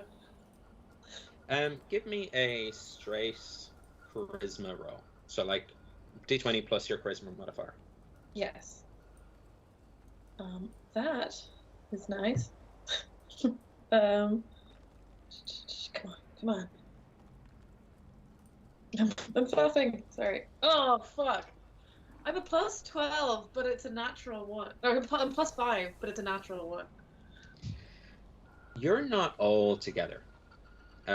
Your magic hasn't been as readily available to you as it was before the ritual that sort of severed a part of your soul. Even when you're sketching, it's a little more basic. It's more like outlines, never finished drawings. You try to pull some of the energy. Yeah? I misread it again, and it's actually a 7 plus 5. It's still shit. It's still 12, but I thought the 7 was a 1. This is basic reading. I'm not doing it now. Where were you, Wes? Why weren't you checking? I assume If Wes she was do- just if like she doesn't make feeling her it. own mistakes, she'll never learn and grow as a human. I don't seem to be learning. Learning is not a strong point. Mistakes, on the other hand, strong point. Sorry. So it's a 12 if that makes any difference, but I'm sure it's still. No, it does. It has been a long time, or rather 3 days. I can't remember exactly how long it's been. But it's been, for you, you haven't been able to tap into your magic in a long time, ever since that ritual. But being near this column of purple wispy, like essentially raw, uncut, magical essence, seems to fill you with a sense of, when you go, you know what, I'm not going to sketch with an object in mind or a thing in mind. I'm just going to express myself creatively on the page and see what happens. And because we're drawing a swirling, mystical sort of plume of purple smoke, you doodle. And you doodle furiously on the page. And for a moment, when you think, this is rubbish, this is terrible, this is awful, for a moment when you think you have a natural one, you want to throw your slate into the plume. But part of your brain goes, that's okay. It's okay to be awful. It's okay to be bad. You don't have to be perfect and pristine, and you don't have to have a finished product in mind all the time. The point of magic is to express yourself, not to cause with any level of sort of output or intention. Expressing yourself is how you cast your spells. And while it does not heal the aspect of your soul which has been severed, you do feel a little bit of a sense of groundedness. And I will let you know, purely mechanically, the first roll the Moor Demon made was a 3. He tried to use the last of his luck to re-roll that and got a 6. I think a 6 plus whatever modifier is still too low for your spell save DC, as you just send an expression of creativity towards him, which muddles his mind. And before I go any further, as it surrounds him, as it tries to take a hold of him, as it captures his imagination in a way you didn't think was possible, ultimately, as it tries to, if I remember correctly, charm him. Is it a charm effect? I believe so. It distracts him enough, but he is not under the thrall of your hypnotic pattern. But what I will say, given the nature of where you're standing, is that beside this plume of smoke, you are able to penetrate some of his sort of natural immunities in such a way that he will not take a legendary action at the end of your turn, which is a good thing. Okay. That's legendary. Okay. Cool.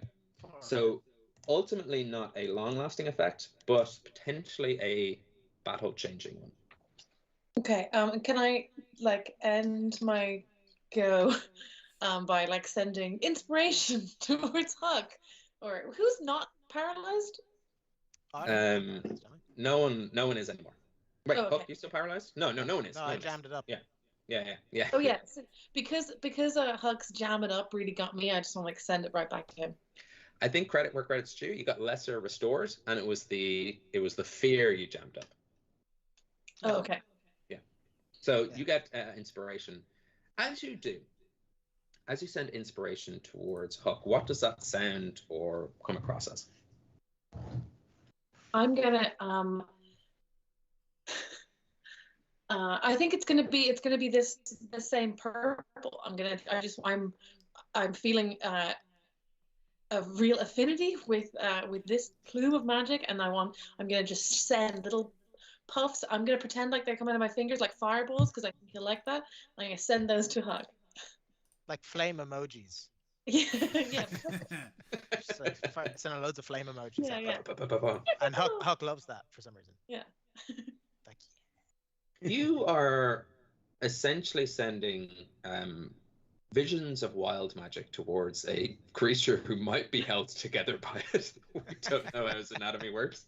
And as you do, as these flame emojis make their way towards Huck, you feel the layer shake. And the ground below you begins to tremble. And some of the wall around you begins to crumble away as you see these eyes and limbs detach and head in your direction, Iggy. Okay. It is the more demon's turn. You can still move, though. No, wait, you move towards the plume smoke. You have a little bit of movement left, not a lot. Is it possible that, see, and I wore this t-shirt on purpose because it is like a holder t-shirt. It's covered in eyes for the pod. I meant to. I did, yeah. Nice. Well, I had it already, but look, it's covered in eyes. This obviously shouldn't count if I didn't say it already, but I meant to say I prestidigitated so that they could see that I was wearing all of the eyes of the townsfolk. Like, I wanted them to know. I wanted them to know it was me. And look, if we were called home t-shirts, you could very much use your t-shirt as inspiration. I want to cast my t-shirt. Fun fact, for a brief period, we were called home t-shirt, and then we realized it was a terrible name and made no sense.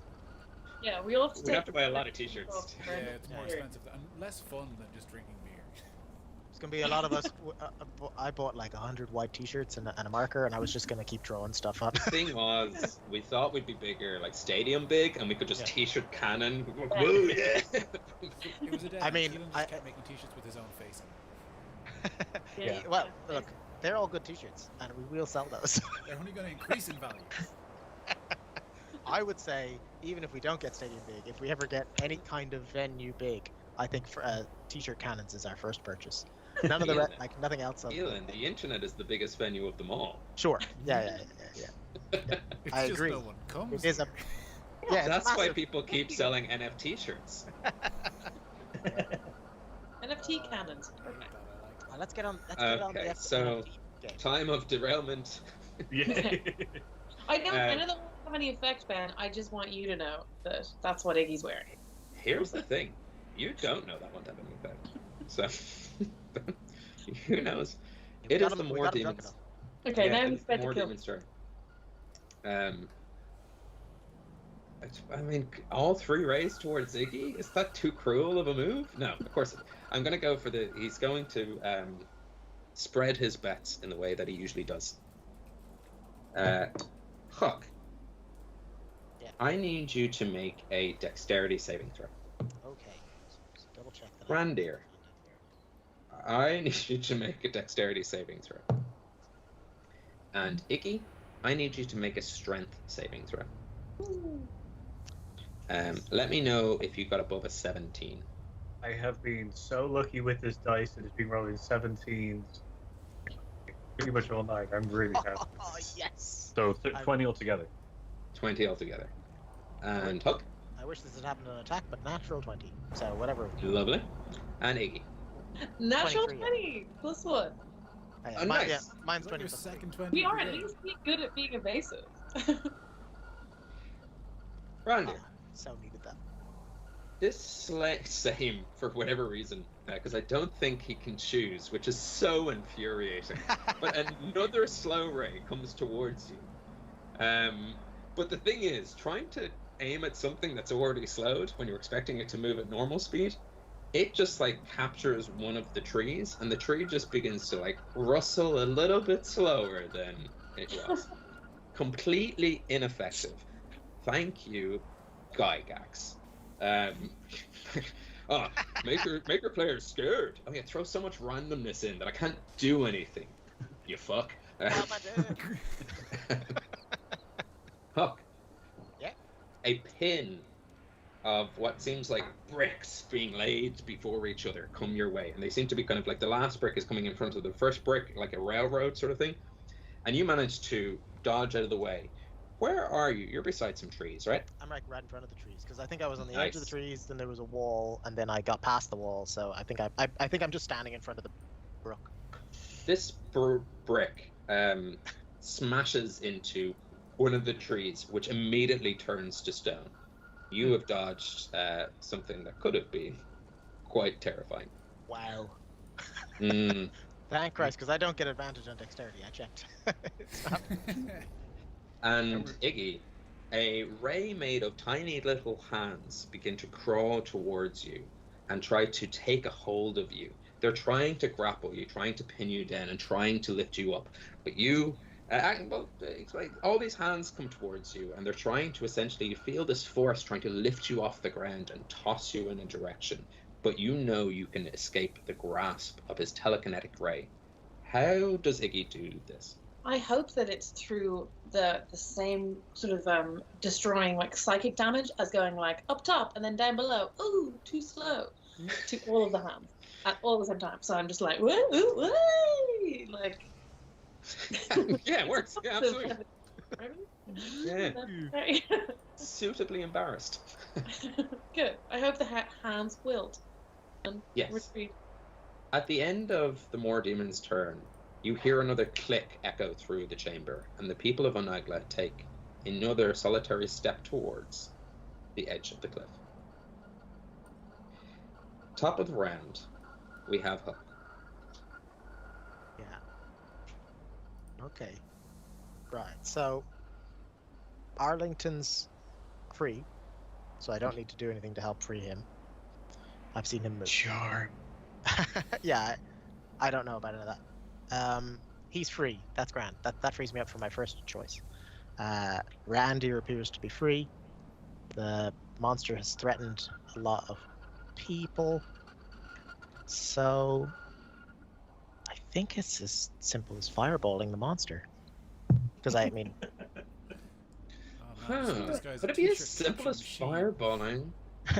I mean, look, I had other moves planned, but everything seems to be sorted. So Of all the inevitabilities in D&D, of all the permutations and dice rolls, I think it's as simple as fireballing the monster. Yeah. Hmm. fireball the monster. What? I have inspiration, so that's advantage, is it? Do you have inspiration? You do, I do. yeah. She Oh, gave yeah, me- yeah, she no, gave it's me- not a problem. I have Yeah. Iggy's Add a inspiration, yeah. D8, I think, or D10, depending on your level. Cool. I think it's D10 now, is it, or is it D8? Well, it's actually She's definitely pointless in gone this up from case whatever it started out as. because this is a dexterity saving throw, not something you roll. So your advantage here It doesn't help. ultimately, yeah. Doesn't help. Yeah, I was Uh, thinking so- that. Fireball and the monster. Is that what's happening here? Yeah. Listen, there's a lot of things I could try, but I think they'd all fail. Whereas fireballing the monster with a level 4 fireball is as good as I can do. And yeah, that's that. So All right. it's a DC 17. On your Saving word, I throw. roll this dice. You know the whole thing. That's I'm fireballing the crap out of him. Son of a fucking. This creature is filled with such pompous, arrogant energy. He couldn't possibly predict the same move twice. No one saw it coming. As a, unlike, never mind. As a pin of energy fires towards this more demon, roll your motherfucking damage. All right, 9d6. All right. I was so- promised by all the Cobalt Fight Clubs, all the D&D Beyond encounters, that a Death Tyrant challenge rating 14 would slaughter you. Deadly is the word they used. Well, it is probably going to slaughter us. 96. Yeah. I can roll. They get 9 damage. At this point, Arlington might, if the beholder doesn't Arlington could slaughter Kill- us. Yeah. kill you for hurting him. Yeah. I still have Right, like so- 12 more darts, so Seeing as everyone's seen my pajamas anyway, I'm just going to get 9 actual d6 rather than roll it 9 times. Yeah. Afterwards, because ultimately, I think it would be fine. We'll come back to Hook for bonus actions and movement and stuff. Randir, it is your turn. So if you want to, we can double time this. Yeah, so I think I'm guessing that Randir can still notice that Arlington is still not himself. Yes. Hook, to fill you in, I'm just jumping to Randir Yeah, while yeah. you roll those dice. And I'll roll. Yeah, you sort that out. Yeah. I'm also happy that you didn't notice that I was standing right beside Hook when that whole like brick thing came near us. Oh yeah, that would have been handy. It wasn't too bad of a like. It's not like a crit failed it or like the natural 20 did or that kind of thing. So Yeah, so what I want to do is, so I'm guessing that actually probably injuring Arlington while in this state is probably not a great idea. But what I want to do is, let's see if I can be nice to him so that he'll be kind of nice to us, I guess. Okay. I'm going to give him... Yeah, I'm going to cast Healing Word on him. I know he probably doesn't have actually any damage on him, but I'm trying to make sure that he notices that he's a friend, and hopefully maybe you'll break this new evil DM-ness and give him an extra will save. Yeah. What is that word that you... there's so little. The randomness of these rays. There's so many that deal like necrotic and force, but like all I've been getting is charm, fear, and paralyzing. Those three, all the time. One of them is disintegration. I know, and it didn't even work when I tried to disintegrate Randu. I wanted to turn him to ash. Yeah, that would have been real bad. I think the healing word is... Oh, Friend. I'm gonna say king. King. Yeah. Lovely. Arlington. This is the first time I get to use this ability, so I'm going to cherish it and lavish it a little bit. What is the opposite of king? Queen? Joker. Joker? Joker. Yeah, Jester. let's go with Joker. I mean, like something that was meant to be a compliment and ends up being an absolute insult. Crap. Okay. You are caught within the negative energy cone of the Death Tyrant. Death Tyrants, for D&D aficionados out there, do not have an anti-magic cone. That's why the spells have been fucking slinging off, boom, boom, boom. But they do have a negative energy cone. Wait, he could have had an anti-magic cone. Yeah, I'm actually regretting going up one challenge rating. I fucking I should have. It's so dumb. If I had been encountering an anti-magic cone, I wouldn't be able to do nothing. I know. I really regret this. It's Oh, possibly my biggest regret. I got my damage, by the way, but let me know whenever you Nice. I'll come back to you. Arlington, you are in the center of this negative energy cone. So if you could hear the word king dripping with as much sarcasm as possible, like king, get a load of the king here. That's how you hear this word. You are not healed. Instead, you are insulted. So no status thing, just no actual. No, it's just that Randir just fucking called you out for not being the king you should be. The king you are inside. Suck it, Wes. Could that work in our advantage?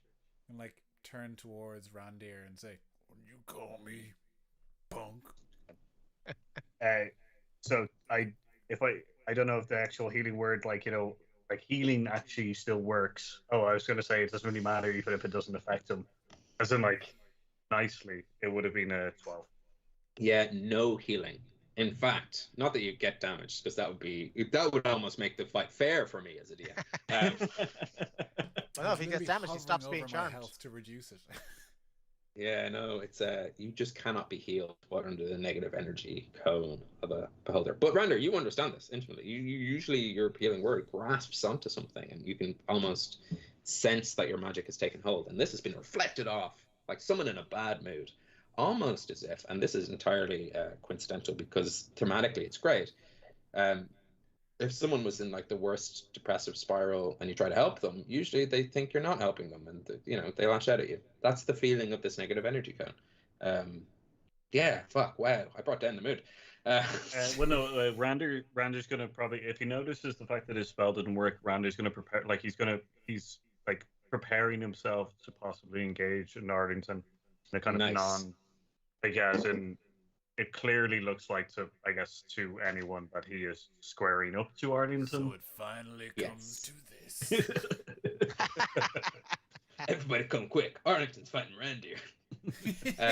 Huck, what is the... You think that's brew you're breathing now? Huck, what was the damage? Just so I can mark it down. 35 out of a potential... Fucking hell. 9 times 6. which should be easy maths. 54. Out of a potential 54, I got 35. That's not bad. That is not bad. I got neither of the 2 dice that have my face on it though got faces, so it really feels like a loss. Oh yeah. I never realized when your face is on a dice, any result that's not a 6 feels like a loss. You're like, one of them was a 5. It wasn't bad. It's no face. It's no face. It's no my face. So. Huck, I cut you off at your turn, so I think you had like a bonus action movement if you want to use it. But at the same time, Randir, it's just as wild. Whoever shoots first, I'll deal with any. You can come at me. I'm good. Yeah, I think I'm alright. Bonus action wise, there's not much I can do. I've used all of my sorcery points, so yeah, that's it. I'm still where I am. I could move, but I don't think there's any reason for me to move. So. No, you're good. Yeah. You've got a stone tree to hide behind. Yeah, I mean that's a bit terrifying, but arguably a more sturdy tree. Yeah, actually, yeah. Randir. Just a question. I'm going to keep my bonus action for now because no one's really that injured. You've already used it on Healing Word. Yeah. So this. Oh, wait. Oh yeah. So that mean I get another action? As long as it's not a spell, we're good. We're golden, my No, bud. no. I'll keep it. I just want to clarify: the spell magic won't work on the creature's abilities, will it? Ooh, probably not. Okay. That's lovely, but yeah, probably not. I don't think so. Otherwise, Yeah, counter spell and various other things. But Note to self: look that up afterwards. Dispel magic on a beholder. Yeah, it's the only question I had. So no, I'm good. I need to keep my reaction. Arlington. The battle's not looking good for you and your new best friend. These punks, that's good. These hooking punks, are turning the tides of chaos in their favor. What would you like to do? You staring at Randir for a couple of seconds, just being like, "This motherfucker." I'm going to do a little side dash to the side and stand under and in front of my new beholder friend or death tyrant friend, and I'm going to. Tyrant is the wrong word to use. Like lovable dictator. My cuddly Cyclops pal. Me and my best tyrant. Friend. That's what the papers were reporting on. This guy, through art. I'm going to raise my glowing shield up in front. And I'm going to cast High King's Oath. I'm going to go, stand back. You leave him alone. He ain't hurt nobody. And so that gives all my friendly allies within 30 feet 1d4 to attacks or save for 1d6 rounds. Right. Roll that d6. Are you using an ability you've never used to buff any of us? I used once for the first time. Once when I inhabited the soul of the High King when we were fighting outside the mansion. I did it then. Good. I'm never in melee range with you guys, and you're hurting my melee friend. I was genuinely thinking, oh man, I should use that tonight because it'll be good use for Randir. It's gonna be for 3 rounds. So nice. He's going to get. Where's my d4? I assume this affects me as well. Sure. Not usually. When you buff other people, it doesn't just automatically buff you. That's a good point. 30 feet. Yeah. It's going to be... I have things that are for other people, and it's like, maybe that works for me. I think given that you're the king, you shouldn't also cool. You're like, oh, I got ice creams for everyone, but I'm gonna get the best ice cream. Then the Moor Demon gets 1 plus 1d4, 3 plus 3 to attacks or saves for 3 rounds. Thank you. I'll argue differently when you're actually on our side. Yeah. And I will forget this argument even happened. So, by all means. Yeah. No, you should definitely and after that, I'm gonna lower the shield again and still maintaining eye contact with Randir. I'm gonna put my hand out as if I'm reaching for him, and for a second it kind of looks like, please help me, and then you just go, bring me my axe, and I'm going to use my action to try and I'm going to action surge and use another action to try and summon my axe from the material plane to my hand. Yeah, make a religion check. It's going to be the one time that he's going to win it. I rolled an 11. I rolled an 11, but I have DM inspiration, so I'm going to roll again. Mm-hmm. He's using his DM inspiration against us. 15.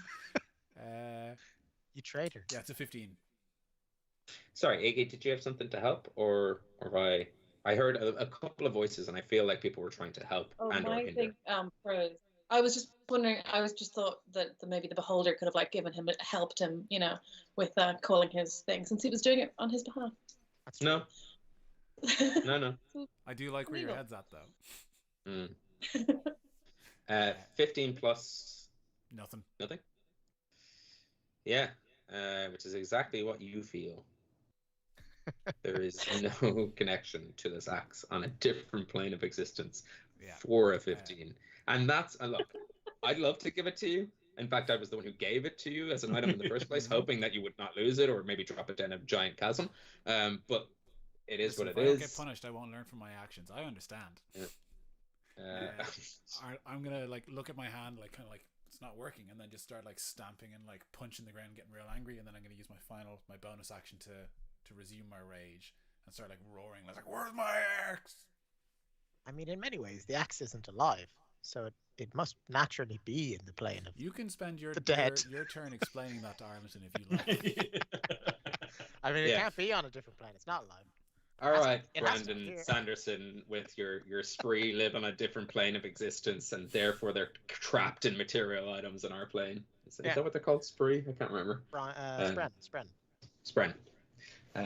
Spren Clifford. That's my name. I live on a different plane. That's my turn. That's the end of my turn. At the end of your turn, my good friend, Mr. Mordemon, is going to use one of his legendary actions to target Iggy. That's a high number. They're usually good. I need you to make a wisdom saving throw, Iggy.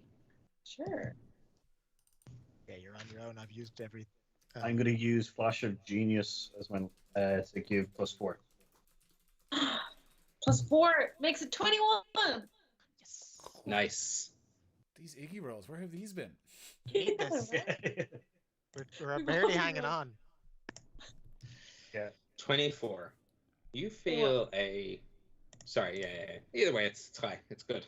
A wave of fatigue comes upon you. Almost as if you've never exerted yourself for 18 straight seconds before. It's tough work. Never been. Oh boy, is this tiring. And you feel like you're being lulled into sleep. Sleep is the Mordemon's second domain, where he has haunted your dreams. And you know that he is more powerful there than he is here in his lair.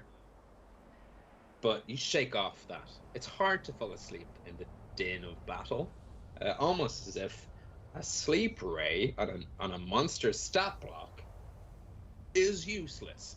As you shake it off and do not fall to the thrall of slumber. We're not in Dreamland anymore, Brendo. She's in stance the whole time, right? She's always She has not changed her battle stance. It's the perfect stance. We're not There's no weakness weakness anymore, friendo. Another t-shirt. Oh, it's so good. Iggy, No it is your contest turn. required. It's your turn, Iggy. Okay. I've seen Arlington do what, like, originally say that, like, like it's clear what like I think what's happening. Can I again? How does like a charm v charm? Is it charm recognize charm? Can I cast suggestion on Arlington? Yeah, you can cast suggestion on Arlington. Can I try that? Can I try and cast suggestion onto Arlington? I hope Wes never ends up being outside of a charm spell from the rest of the game. You'll never know who he is. We just realized we could just keep charming him along. One body, one person controlling who that person is now, another person's trying to control that control. Yeah, Arlington is going to be spinning little tops for the rest of his life just to make sure he's aware of the reality he lives within. You say 2 people are? I'm gonna need like a spinning top to make sure I know what reality I'm in. So that's a wisdom saving throw, right? So Arlington, make a wisdom saving throw. Okay. I'll do this on D&D Beyond so we can all see this. Naturally. As that's happening, she's best trying stat. to really quickly, essentially draw like a photo book of memories. It's a natural one.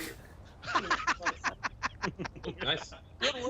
Iggy, what is your suggestion? My suggestion to him is, you must destroy this beholder. He's charmed you. and I'm trying to do that. I don't Wes. want to add too much to it, but can I send you photos of all of us as friends, and also the beholder, like littering and that kind of thing?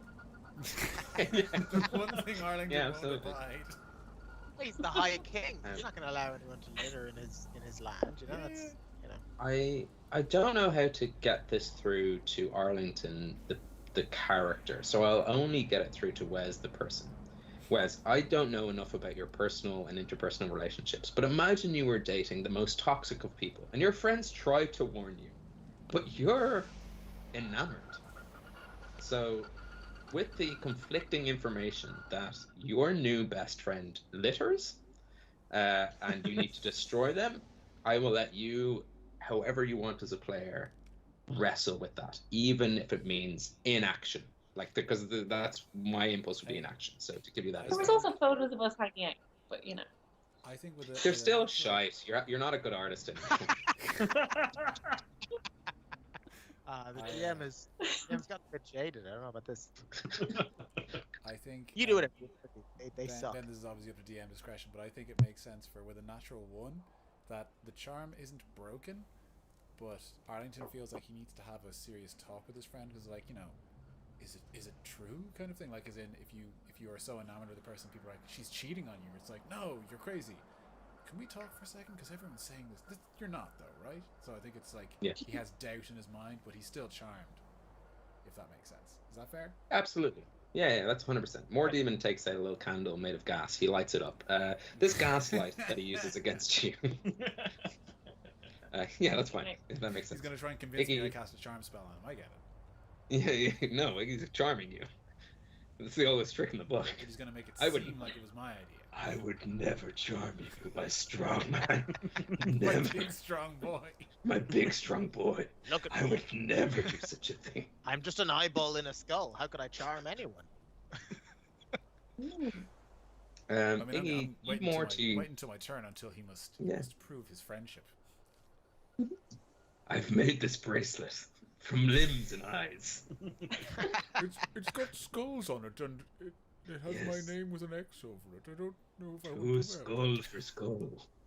Hey, can we DM the DM and say that was more than 6 seconds of conversation and that He he's took used his forever. time? Yeah, he's not. Yeah. He's used all his Yeah, conversation. you were Still- flustered. Let me put it this way. You were still talking while you cast those spells with verbal components, so I didn't come down hard on you. Iggy, you've more to your turn.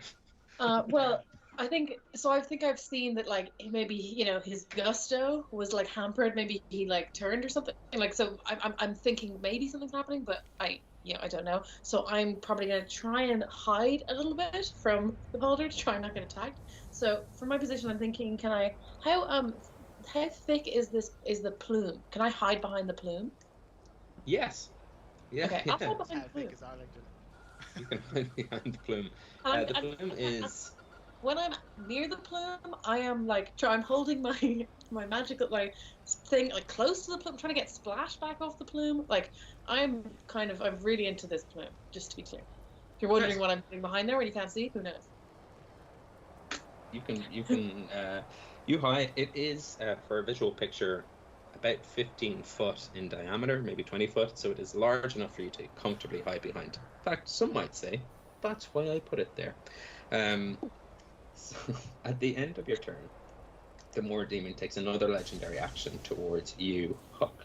Hook, I need you to make a dexterity saving throw. Okay, right. Dexterity is one of the ones that don't have advantage, but I'm not crap at.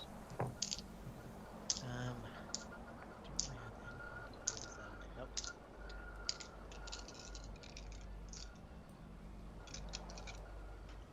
Oh no. Oh wait! Haha! Oh. It's the best possible low result. Wait, Oh, God damn it. Yes. I got a reroll. An old one reroll. Sweet. Gosh darn it. Having gone through all of my beers for tonight in the first half, I almost forgot. Aha! That is a 15 overall. Thank you. Okay. I have in my hand 10d10. Oh no! Oh, There's someone no got- way I survived 10d10. Someone got a I am going to disintegration roll. enjoy rolling these. It's my Well, first. none of stab. them have my face on it. So, None of them have your face. Okay. The bad roll, or 10d10. yeah, it's a disintegration ray. Definitely. It needs to be very bad for Yeah. me not to die. It's not great. I didn't go into this with a lot of health, by the way, lads. I don't know if that was as a result of failing to bother healing myself before the interaction or having actually taken some damage right before. I wish people had told me. Oh wait, hold on. Yeah, I basically wasted my go. Yeah, we could have. Wait, I have inspiration. This No, I has mean, gotta be you- things. Wait, Tides of you Chaos. don't I still work, have just Tides of wait till your Chaos. turn. You still have inspiration, Phil. Yeah. I still have Tides of Chaos because you gave it back to me. So, Yes, you do. Yeah. Before I die and before you say what the number is. It's worse. And I have nothing. Okay, still whatever I said, 15? Still 15. Yeah. And And I don't have a Tides of Chaos, and I'm going to make a Wild Magic Surge next time I cast a spell. If I don't die. directly from the central eye, a large cannon of energy blasts towards you. It is the life-sucking energy of a death ray. And you feel any lingering aspect of your soul become sucked towards this death tyrant for 49 points of necrotic damage. Oh, wow. Wow. Wow! I have, as far as I'm aware, and it really is up to me to be aware, so I don't know why anyone would disagree. No, I accidentally healed you and you forgot. I have 41 points of health, so 49 would put me -8. This is a death ray. It would also kill me, I guess. And there is no such thing as a death saving throw if you're reduced to 0 hit points when hit by a death ray. Wow. All of you see in a flash of necrotic energy, the kind of thing that, like, there's no way to describe the feeling of necrotic energy in a room. What is it? Necrotic Except- energy. Yeah. Am I Necrotic. dead? I'm in the underworld, right? Yeah, this is it. So this can is the necrotic big- energy hurt me as a dead person? It sure can. And it sure did. The You know when a tone, you know the feeling you're feeling right now. Yeah. Of a friend dying.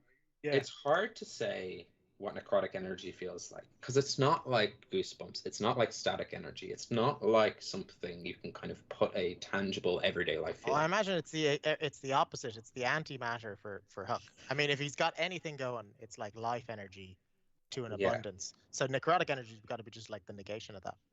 It's And in bad. a quick flash, as in this ray, we often assume it's like pew, but it's more like a flash of white light for everyone, and Huck falls dead. There is no other information. There's no death saving throws. There's no. We discussed about before the show. Maybe death saving throws would lead to flashbacks. Yeah. It is instantaneous. You are sent to here, if anywhere. Oh yeah. So I'm right there. I Is stand his back bo- up is his body still again. here? Hiya! Boom! Already here. But Is the ghost of me more comforting? Yeah. It has a little cute little tail, and there's Yeah. comic strips every Sunday in the newspaper about it. Jiminy Crickets, he killed me. Unfortunately, Huck is gone. There's no body, because for a body to be there, traditional D&D rules say if you die in the underworld, you die forever. Like that's how you go kill like a Rakshasa and stuff like that. But Huck is no more. Gone. He was your leader, lads. Yeah. Technically. I Now just it's take just out the vintage Devontae, clothes. like, Now you just have like cool like yeah, I'm just oh, like, I it's knew Huck's Huck's Punks. now. I remember when Huck Spunks went into the underworld Do and died. we Yeah. Feel, do we feel anything from our connection with the Dagda? Like a tingle or anything? The fact that one of us has died or anything like that? Do you have a connection with the detective? She sent us here, right? No, sorry, Morgan. No, the excuse me, Morgan. Sorry. Morgan. The Morgan. Almost the opposite. The Dagda is the god of life, and the Yeah, Morgan, sorry, I misspoke. goddess I of meant death. the Morgan. Hard to say in a moment's time, and the reason I'm slowing down is because I'm also aware of the time and aware of how much like a cliff this hangar is looking like. Not much of a cliffhanger. I'm dead. Yeah. It's not like, will he die? Did the death ray work? No, he's dead. He died. Maybe we He's can dead. bring you back. But there is Really there can't- is that there's the unanswered questions, which is why I'm hesitant to answer any questions now. However, I was gonna go and see if I was needed, and then pour myself a stiff drink.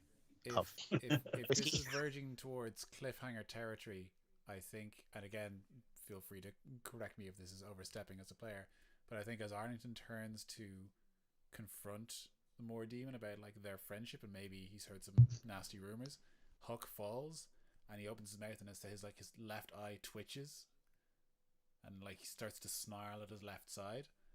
Avenge me. So he'll be more likely to snap out of it having seen his friend fall. yes, actually, that is a lovely point in point of order for this game. Arlington, make a wisdom saving throw. Okay. There's something here. There's something tangible and delicious as a DM here in this There's fracturing. But a roll of 4 ain't gonna get to it. No, it will. This is incredible. Oh, good. Arlington, you've lived with two voices, two conflicting voices in your mind. Being charmed, it's almost like something is trying to enact its will over both those voices, which can only lead to more chaos. In that moment, when you turn to confront, given Iggy's suggestion that the Moor Demon litters, and now there's bodies, which is the worst kind of littering. Bodies littered everywhere. You feel your mind shatter once more into 3 and not 2. There is Eramon, son of Milispania. There is Grud, who collectively make Arlington. And now there is a third, darker, unknown entity that is lurking in the back of your mind. And this feeling, because at the moment it hasn't taken shape, is pure wrath. Ooh. But it does not have control yet.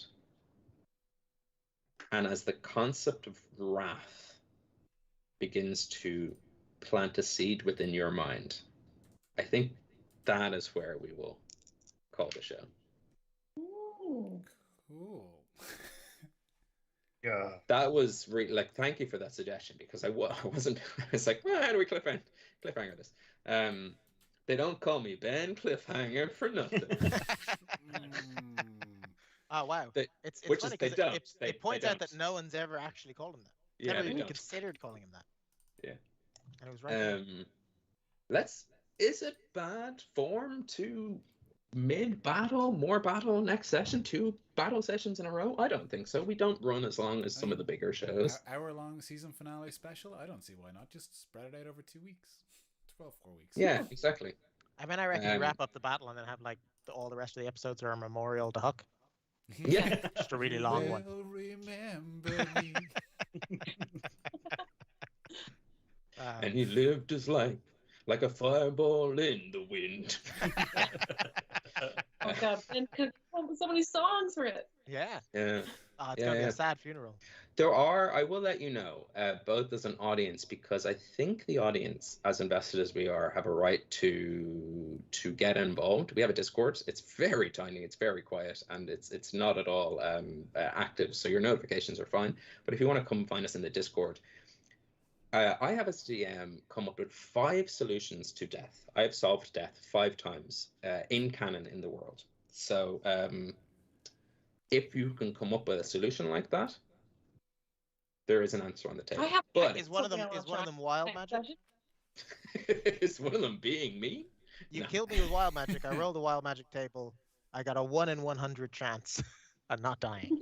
Yeah. You That's should have my saved your suggestion. coin for this. You didn't have to use your favor straight away. I didn't. That wasn't clear. And you haven't even think found anything the that deck of person many said was things in the clear. waterfall. No, it wasn't clear. It was fun. My suggestion sorry. is a 1 in 100 chance of not dying. No, Iggy that person that or met was Lucy? a I don't know jittery which mess. who's talking. Nothing they said was clear. Did you have you were saying something and I cut you off rudely? Oh, I have something that I was going to try and do, but I'll wait until the next session. Yeah, we'll wait for 2 I'll weeks. We'll wait for 2 Till weeks. next session of that. But Yeah. We will be back in 2 weeks. In one way or another. I might not be. I might not be. Asking for support at a time like this feels weird. But if you've enjoyed the show, and you don't already follow us on social media, which is where we tend to, I shit post a lot on Twitter. That's become my new thing, and it's working. I think people enjoy my shit posting, so it's nothing like the show, but it is D&D themed, and occasionally we remind you that we're on. So if you like reminders, that's also good. But we are at Homebrew Quest across pretty much all social media channels. You'll find us there. If you already follow us, if you're already supporting the show and you're watching live and you're what we call a true bona fide Hux punk, tell a friend, get someone else involved in this madness. Tell them I just had the wildest Tuesday, or whenever you're watching this or listening to this night or day, and you need to be in on this, because boy did they really get it together in episode 57. Homebrew campaign 1 has finally hit its stride at the end of the arc. I just realized that Ben's never killed any of us before. He has one session with Declan, and now I'm dead. Mm-hmm. So, yet another. Yeah, you've ruined my life, Declan. No. He's really locking on to this lightning rod of a guest player. Yeah. No, I'm only messing. Look, we'll be back in 2 weeks' time. This is quite apt, by the way. In 2 weeks' time, it is February 1st.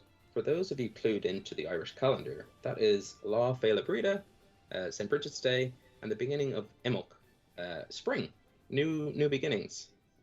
So that's quite thematically fucking good. So we'll be back on St. Bridget's Day in 2 weeks' time on February 1st. Until then, look after yourselves. Be sound. Good night, and joy be with you all. Bye.